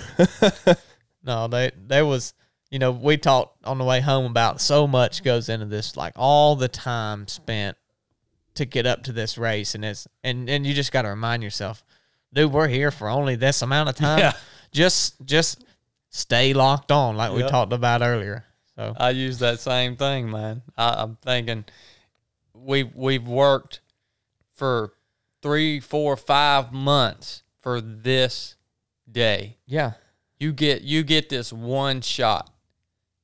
Don't leave nothing out there. yeah, and there could have been even down to, like, if we had ran out of bananas. I mean, we had plenty of other food, but that's what you liked and that's worked. If we ran out of bananas and you had to start eating a apple or some other fruit, I mean, that could have just totally bombed your stomach. Yeah. You know, I mean, that one little detail could have just spoiled the whole race. Cantaloupe to watermelon could be detrimental. Yeah. Yeah, well, he was eating both of those. I remember I put some pears and apples out. I said, hey, I got some cold pears and apples here. And he said, I ain't eat them all race and I ain't about to start. I said, well, good idea. I'll put them back in the cooler. Again, if it's working, don't deviate. Yep, that's right. All right, let's take a little break. We're going to try to get Jon Cox on the podcast here and coming up after the break, see what he has to say. Jon's the race director and timekeeper of the Mid-State Mile. So we'll be back with you in here in just a second. All right, guys, we're back. We're see if we can get this thing to work right here. See if we can patch old Jon Cox in. Good morning, Mr. Wright. What do you say there, Big Jon? You're live on the 3 of 7 podcast. Can you hear me? Oh, I can hear you just fine. Say hello to Miss Little Becca B. Oh, you got. Oh man, what's up, guys? Hey. Well, We're just trying to unpack and drink some coffee and respond to everybody this morning. Yeah. yeah, it's a lot has happened in the last few days, and we're just sitting here talking through the race, man. On the podcast, we're kind of up to the point of we've kind of come up to basically the second intermission, the 24-hour mark, and I just thought it would be remiss if we didn't try to get you guys on and just hear your perspective on the race. Jon, I know I've heard through the grapevine that there was a moment when you thought that Luke may have actually had a chance to beat me, man. And I just got to ask you about that, brother. I mean, it's a race. Everybody's got a chance, Mr. Wright. I don't recall anything specific in that moment. I think my thoughts at the 24-hour mark and that intermission in particular was it would be interesting on how Luke came through that intermission, that downtime that he is probably not used to having, and making that adjustment, seeing if cramps would catch him in that time period, I think were my direct thoughts on the 24-hour intermission. Gotcha. Well, I mean, I want to give you guys too the opportunity to kind of speak freely about the race and some parts of it that were impactful to you. Some things that may you want to share or may have worked out differently than you thought they were or what you expected. I mean, I want to hear what's going through you guys' head now that it's all over. Go ahead. It's a beautiful thing that is rare, I think, in society these days, to genuinely want the best out of people, to push through darkness, pain, to let all that go, to just keep going in life, is hard for people to do. It's hard to do in a race. You know, you're tired, you're hurting, it's painful. There's no real reason to keep going other than to see how far you can keep going and to push another man, another competitor, another individual to keep going as well, to draw the best out of them. I think that's what's really great about the race, is you get to see that up close and personal. And there was a lull there in the afternoon where things were waning, and, you know, not everybody was really wanting to push through the darkness, to push through the pain, to find them best self. And I think once we got through that, and really got to push, that's when the magic really started to happen after dark. I mean, I think for me, you know, my favorite part of this weekend was watching just the human spirit out there and that grit and determination, and watching people persevere and fight not only what is one difficult course, but, you know, the biggest thing I think that you can come up against is your mind, you know, and it's watching people battle back against everything, hurting, and seeing the want to quit in people's eyes, but they, you know, just kept grinding. I always enjoy helping people tap back into that will to keep going. That's my favorite part of the weekend, is encouraging and helping, and even if it irritates Chad. Yeah, even if it irritates Chad. I'm not gonna lie, I had a goal to make sure you had a PR this weekend. So, and that's always one of my favorite things, is that course. So many people run their first ultra or get their PR distance or time on feet out there, and that's just, there are no words for what a testament that is to the human spirit, I think. I know there was a couple times John was I think he was a little concerned that you were unleashed and unmuzzled. He kept coming to get with your handler, saying, "Now, you know, we had to do this stuff, man. Chad might get a little mad at it." It's like, you know, when you got old Pit Bull and his handler has unleashed him, sometimes you got to let him know, don't let him bite me now, but he can bark, but don't let him bite me. Well, there is a couple times of stuff going on that, you know, that may have been bothersome to Chad while it was going, that quite frankly, I found funny. There was at one point, you know, for film purposes, they rolled out a fog machine, and you know, Chad might not be real happy about this fog machine. Well, what do you want me to do about it? Maybe he should have thought about that. By the way, that was not me, John. The other runners were complaining about the fog machine, and I told Chili, I said, Chili, these guys are because I understood, obviously, the film crew was with me, and so what the things that the film crew did reflected upon me. And we ran by, and Dwayne's son was spraying this fog machine, and one of the other runners said, "You can take that fog machine and effing throw it in the trash." And I thought, oh man, this is getting really bad. This is a kid right here. And I was like, that's when I told Chili, I was like, you got to go down there and let those guys know that they're a little upset about this fog machine. We got to shut this mess down, son. Yeah, I when I came back in, I said, I'm going to tell 3 people about that fog machine. And I went to Ed and I said, hey man, I said, look, you can keep doing that all you want, but eventually it's going to get to be a problem if you keep doing it. And he said, okay. Then I went to Dwayne and I said, listen, I know you're just trying to get some cool shots, but the fog machine ain't working out. And then I went to John and I said, listen, the fog machine, this is their property, right? It's Dwayne and Ed's, but you're the race director. And out of respect for the other runners, you know, I think some people are getting irritated. Chad just told me to let you know, may not want to keep doing it. And all I can say is after I said that, there was no more fog. So, and then going back to Becca, it's always a wonderful thing after the event is over to reflect back upon how invested Becca is into getting every single individual out there to literally reach their maximum potential. Yeah. But during the event, in the heat of battle, when I have spent 35 hours running this dude into the ground, all right, and I see him faltering, and I smell blood in the water, and I'm coming down, and then Becca passes me, and I know she's going up there to fire this dude back up. I'm like, gosh dang it, Becca, we've done this long enough. Just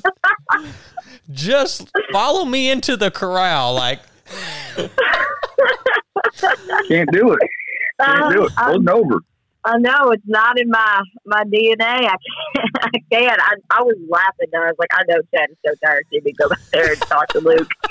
And there were a couple of times, like, Luke was like, I think I'm just gonna concede and give this Chad. I was like, oh no, I said, you make him work for it, and when you want to quit, give one more and make him have to run one more. And I know how much you can't stand a break. And I was like, you make him go back out there after the break. And even if you time out, you get another loop and make him have to run one more. Yep. Yeah. I mean, it's so awesome that you do that. Again, after the race is over. And speaking of, what were your expectations for the race? Did you think that it would go as far as it went, or did you think it would go further? Initially, I think I had said on even Instagram, they were like, how far do you think it'll go? And I said, it'll go at least 115. We were thinking and hoping for 40 hours this year. I think 36, 40 hours was kind of the time goal. We were, right in the sweet spot 38. So I was always curious as to what the heat would do to the field on Sunday. Last year we got overcast and it was cooler with some rain on Sunday. This year with the heat and the sunshine, I was curious as to what that would do. But if we can get a few guys to make it to dark, make it to that intermission, it had the potential to go much longer. Yeah. Yeah, it's crazy how you guys predicted that so accurately. And as it was unfolding, was there ever a time that you thought, oh my gosh, this is going to way exceed what we were expecting? I think where I was at on Sunday afternoon was it was going to end up a little bit short just because of the heat. We had some guys that were working on cooling down and getting some electrolytes in. And from what I saw, the two other runners at that point were behind the curve on trying to keep cool and fight that heat exhaustion, that heat stress. And you can't really recover from that. It's going to do its damage, and you can put it off, but you're not going to be able to cool down and recover from it and be able to keep going. So that's kind of what I was witnessing is these guys are not long for this race at this point. What they're doing is going to extend them, but it's not going to save them. I was thinking, if you guys made it to midnight, you would go to just before sunrise is what I was thinking. Okay. So I was like, if they can get past midnight, it'll be around sunrise before the sucker ends. Yep. I got a question. When did y'all find out that Greg was coming? That's a good question. He texted us on Friday night. He said, I'm going to be there early. We knew he was in town. He had a break from his travel and building wells for Run for Water. We knew he was going to be in town, asked if he wanted to come out, or he said he wanted to come out and just hang out, be at the race. Run for Water, we're proud to be sponsored by that. We always like to give him a chance to talk about it. Mm-hmm. So he was going to come out and talk about it before the race, asked if we needed anything Friday night. I said no. And then Saturday morning when we got there, he walked up, said he felt a little spry, asked if he could run. Yep. I think we asked if he wanted to run. Yeah, I asked him if he wanted to run. He was actually in the car behind us as we were driving up to the race. And we're like, man, it'd be so great if like Greg wanted to run. I hope he wants to run. We're going to have to ask him if he wants to. And the look in his eyes, he's like, really? Yeah, we got a wristband. You want it, you can have it. You always have a place. So we had to find him a water bottle. He asked if anybody had a water bottle. And I started thinking about, legitimate water bottles people use to do running. And he's like, no. I said, oh, that's right. I think I've got a used one. I drank a bottle of water yesterday. You want that? And he said, that'd be perfect. So, he didn't bring a water bottle. He didn't bring any food. We found out that morning. Yeah. 30 minutes before you did. That's Greg's style all the way, man, through and through. 100%. How did you feel when you found out he was running? Yeah, I heard that y'all thought it was just planned, that we were trying to slow roll you.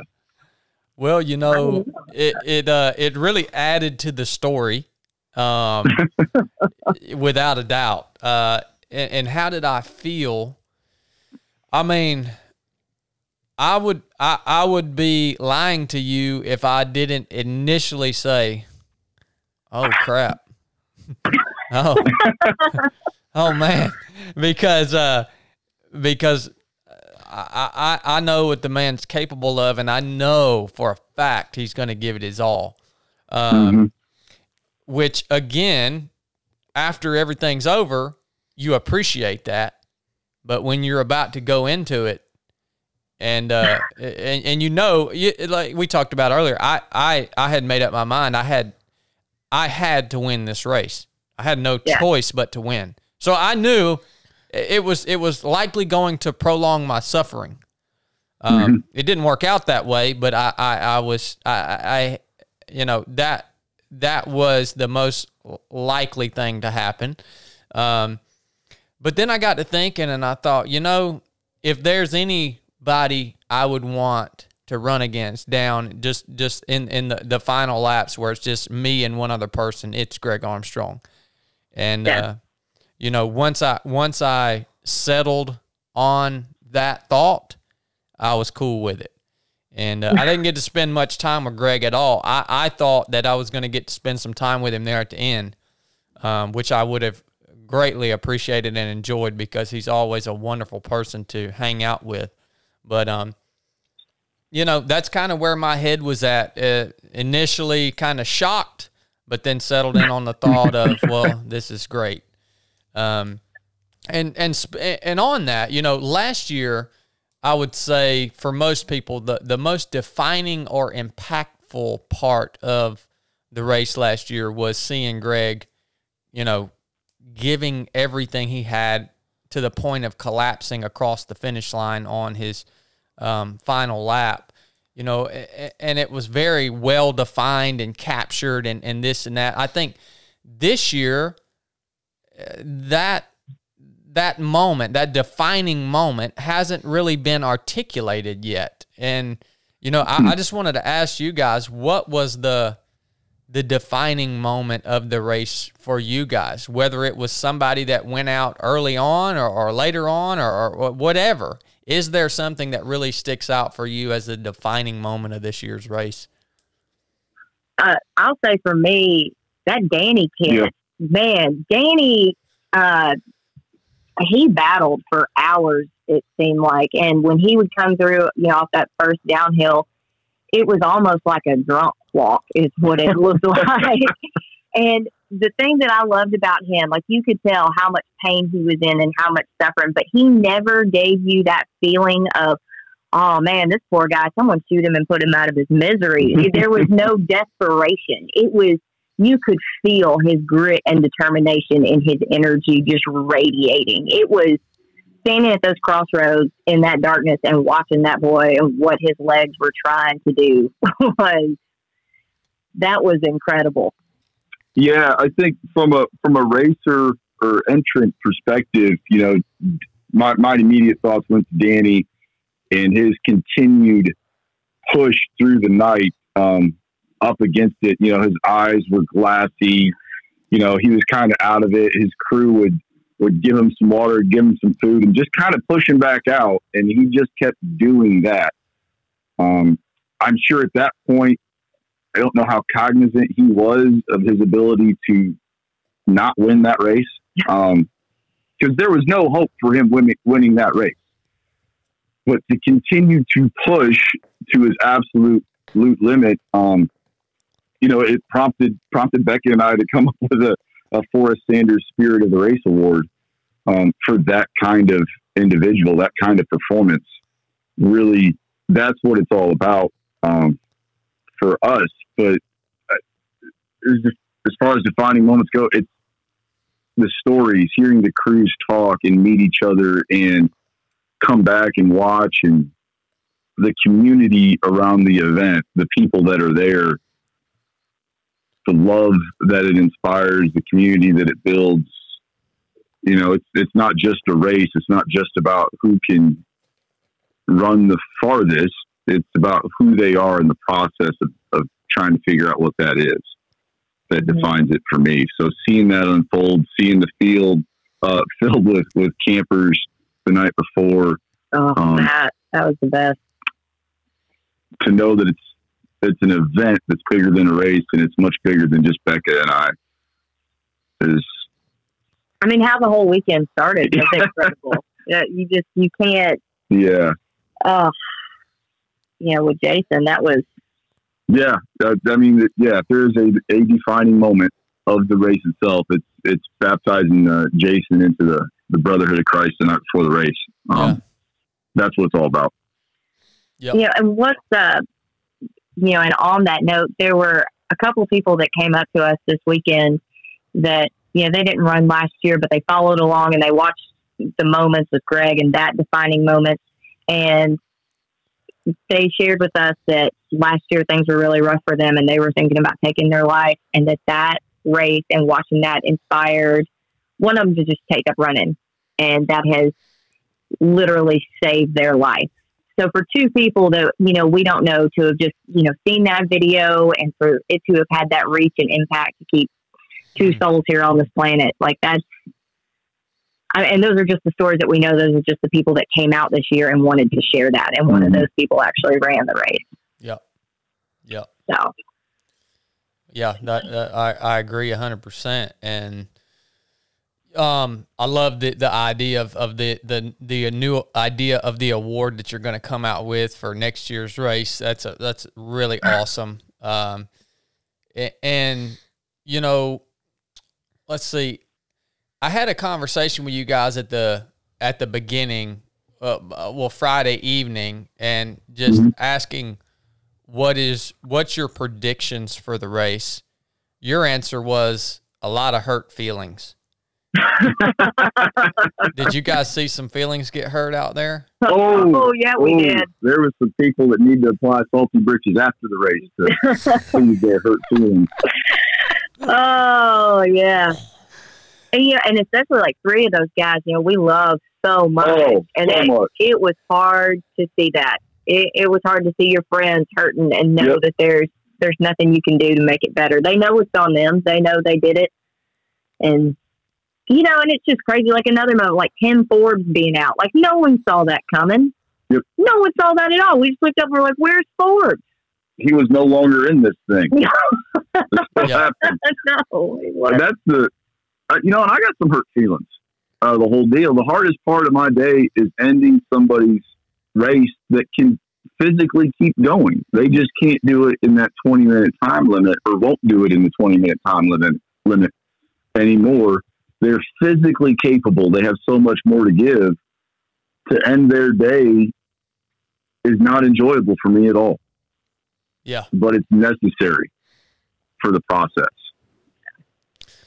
Now going deeper than your predictions, as you said, a lot of feelings getting hurt. You guys pay a lot of attention to who is coming out here to run. You guys analyze each runner. Actually, when you sign up for the Mid-State Mile, you go on a wait list and you get hand selected by Jon and Becca to come out here and compete. They want the best. And so going beyond that prediction of feelings getting hurt, what were your actual predictions on who was going to actually win the race? Well, I think we assumed it would come down to you and Luke. Luke was really showing up, and I am curious to know what you thought about him and his ability in that, if you were surprised or thing like that. But we expected Aaron Dana, or at least I did, I know, to be in like the top 5. Just looking at his training and his mentality behind it. There were a couple times following him on social media and seeing like what his coach was having him do. I was like, ooh, all right, seems to be working. Just the way his mind takes in all that, I knew that would be good. As far as females go, I knew it would be Aaliyah. We told Aaliyah on Tuesday because she's local and she's one of our friends.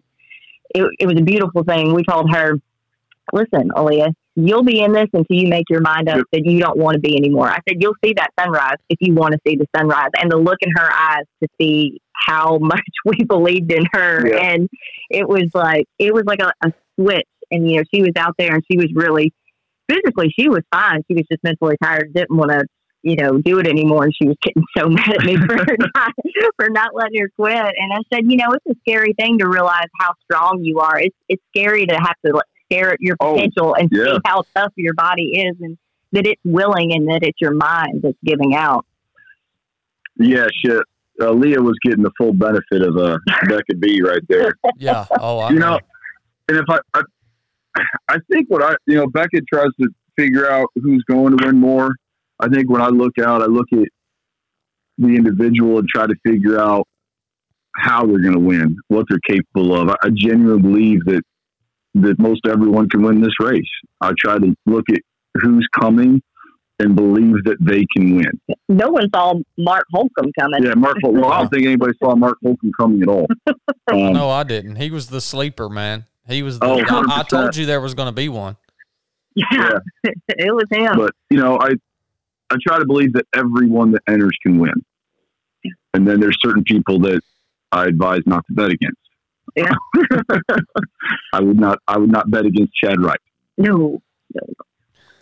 Do you think anyone can beat the pale horse on that course?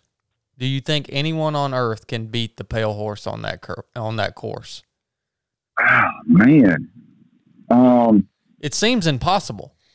It really does, because it's such the mentality it takes to be successful on that course, and the ability to have to hide your weaknesses and not show that you're hurting.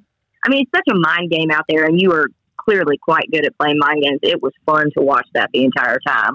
Yeah, it does seem kind of an event that is tailored to your skill set. I would have to say I haven't seen anybody beat you yet. Yeah. So it'd be an interesting challenge for somebody to show up with the I am going to beat Chad Wright, the pale horse mindset, and also have the capability to do that. And the patience. Well, John, you're the handler for quite the racehorse yourself. What would you bet? What would you bet on your racehorse? I would never bet against little Becca B. She made me breakfast this morning. What are you trying to do? It'd be interesting to see what Becca did in that race, in that format. She is certainly a capable woman, and often has a giant bucket of strength to dip into.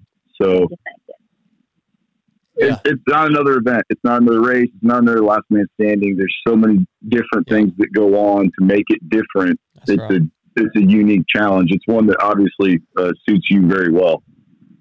I don't want to see it happen, but I think it'd be interesting to watch. I think it would. Yeah, I'm sorry I had to ask that question. I don't have to apologize. Because it's like, is there no one? Is there no one else? How long do I have to keep doing this? Well, until we find somebody that can genuinely. Did you feel challenged this year? Did you feel pushed? How was the level of suffering? Did you get to a place of suffering where you felt like you'd earned it? No, not at all. Well, then you're going to have to keep coming back. We're going to have to keep finding more people. Hey, do y'all need to hire some recruiters or something? Somebody asked me on the live last night, how much further did Luke take you this year than Greg took you last year? And the answer is not a step. He didn't take me a step further. I never felt challenged. Didn't have a single bad lap. I didn't have to fight through anything. No, you didn't. It was just like it was going through the motions till to the very last lap, and it was simply the implementation of patience, presence, deliberate function check, and that was it. And I'm genuinely hungry for somebody to take me to that bad lap. Who do you have anyone you think that we could try and get out there that might be able to do it? I don't think anyone can do it. I think they're gonna have to wait until I get old and decrepit. Well, I gotta be honest. I don't know if you start to build that old man muscle that's turning into sinew. Just might make you stronger. Do you guys got any questions for Jon and Becca before we? No, y'all hit so much good stuff. I mean, I just want to thank them again for doing what they do. Yep, I'm good. Yeah, for sure. Obviously, we've said it before, but we never get tired of saying it. None of this could happen without you guys, and it's a huge investment for you guys to make in time and money and effort, and you guys providing this arena for us to strive against one another. It is literally priceless. You cannot put a value on it because it is priceless. And there's no way that we could ever repay you or thank you enough. All I know is to just let it be, because I can never pay you back for what you've done for me personally, for 3 to 7 Project, and for, everybody else out there that has had their own experience. Mm-hmm. And I think it is making and will continue to make an eternal positive impact on the world, generational impact on the world. And it's just so important. And we love you guys so much. And if there's anything else you guys want to share or say or anything else about your experience or whatever, the floor is yours. Well, thank you. Thank you for all the kindness and love and support and everything you just said. I mean, we appreciate it. And people kept coming up to us after the race and saying, thank you, you created something special. And it's you guys. It's you guys that show up and share and run and suffer and endure. We built an arena, and you guys are what make it what it is. Yeah. Y'all make the magic happen, and it is such a fulfilling heart, soul, everything. It's been life changing. It truly has, and I wish I had the words to properly articulate what a magical journey it's been.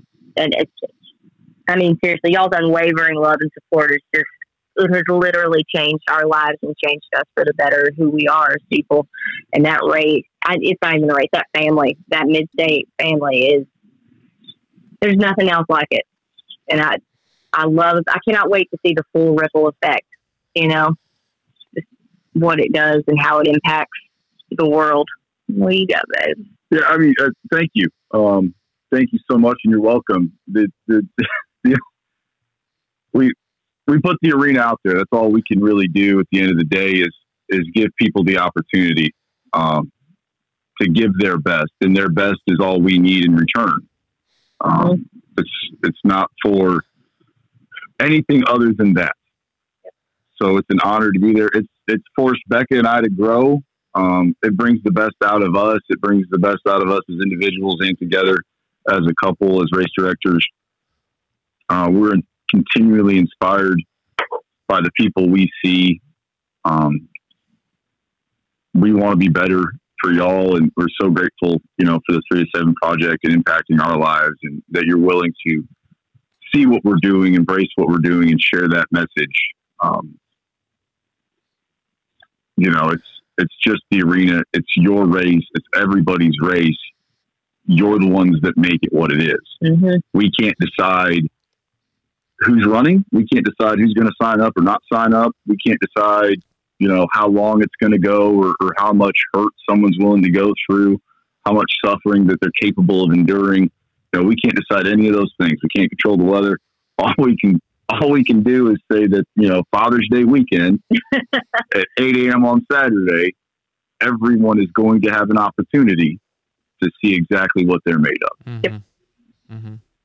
And I know that's what you guys want to see. And, goes back to a private conversation Jon and I had on Instagram prior to the race. And there were some people making some mighty strong claims about what they were going to do out there on the race course. And I said, Jon, I will run as far as I can run. Mm-hmm. And Jon said, I know you will, brother. And that's all he expected out of me. And I told you guys that the main thing that got me through is the part of the creed that says my team expects me to be physically harder and mentally stronger than our opponents. And Jon, you're part of and Becca too. You're part of my team.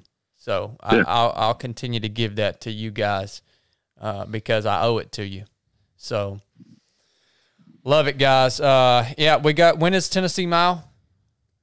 The first week in December. It'll be December 4th, and registration will open up July 1st.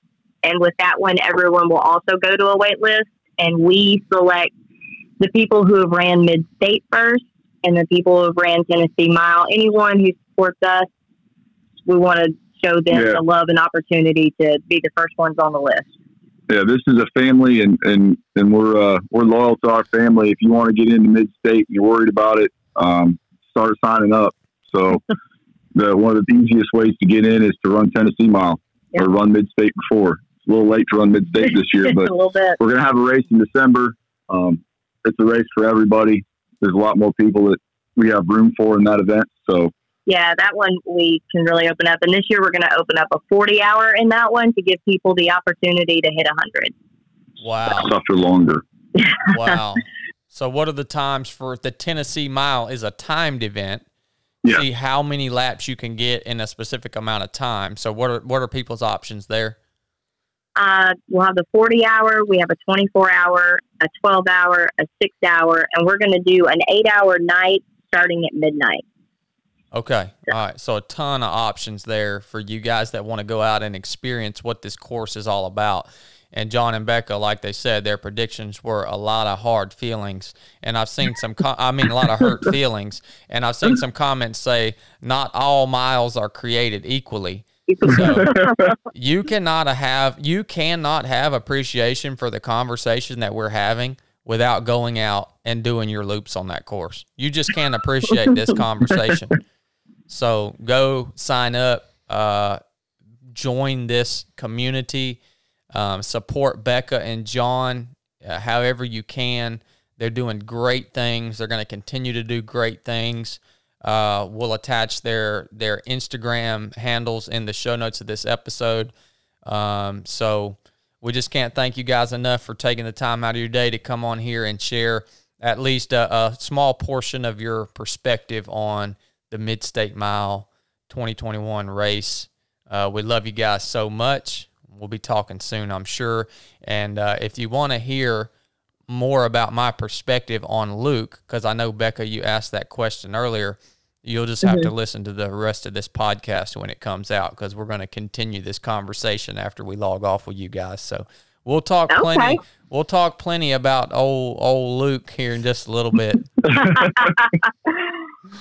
going to be a long one. Yeah, well, we love y'all. Y'all too. We love you guys love too. You guys. We'll talk to y'all soon. All right. Thank you. See you, brother. All right, guys. So that was Jon and Becca, the race directors for Mid-State Mile. We're going to take a little break, and then we'll come back and we'll talk about the third 12-hour block that would lead us through the day on Sunday up to the third intermission at the 36-hour mark. We'll talk through that and continue on breaking this journey down.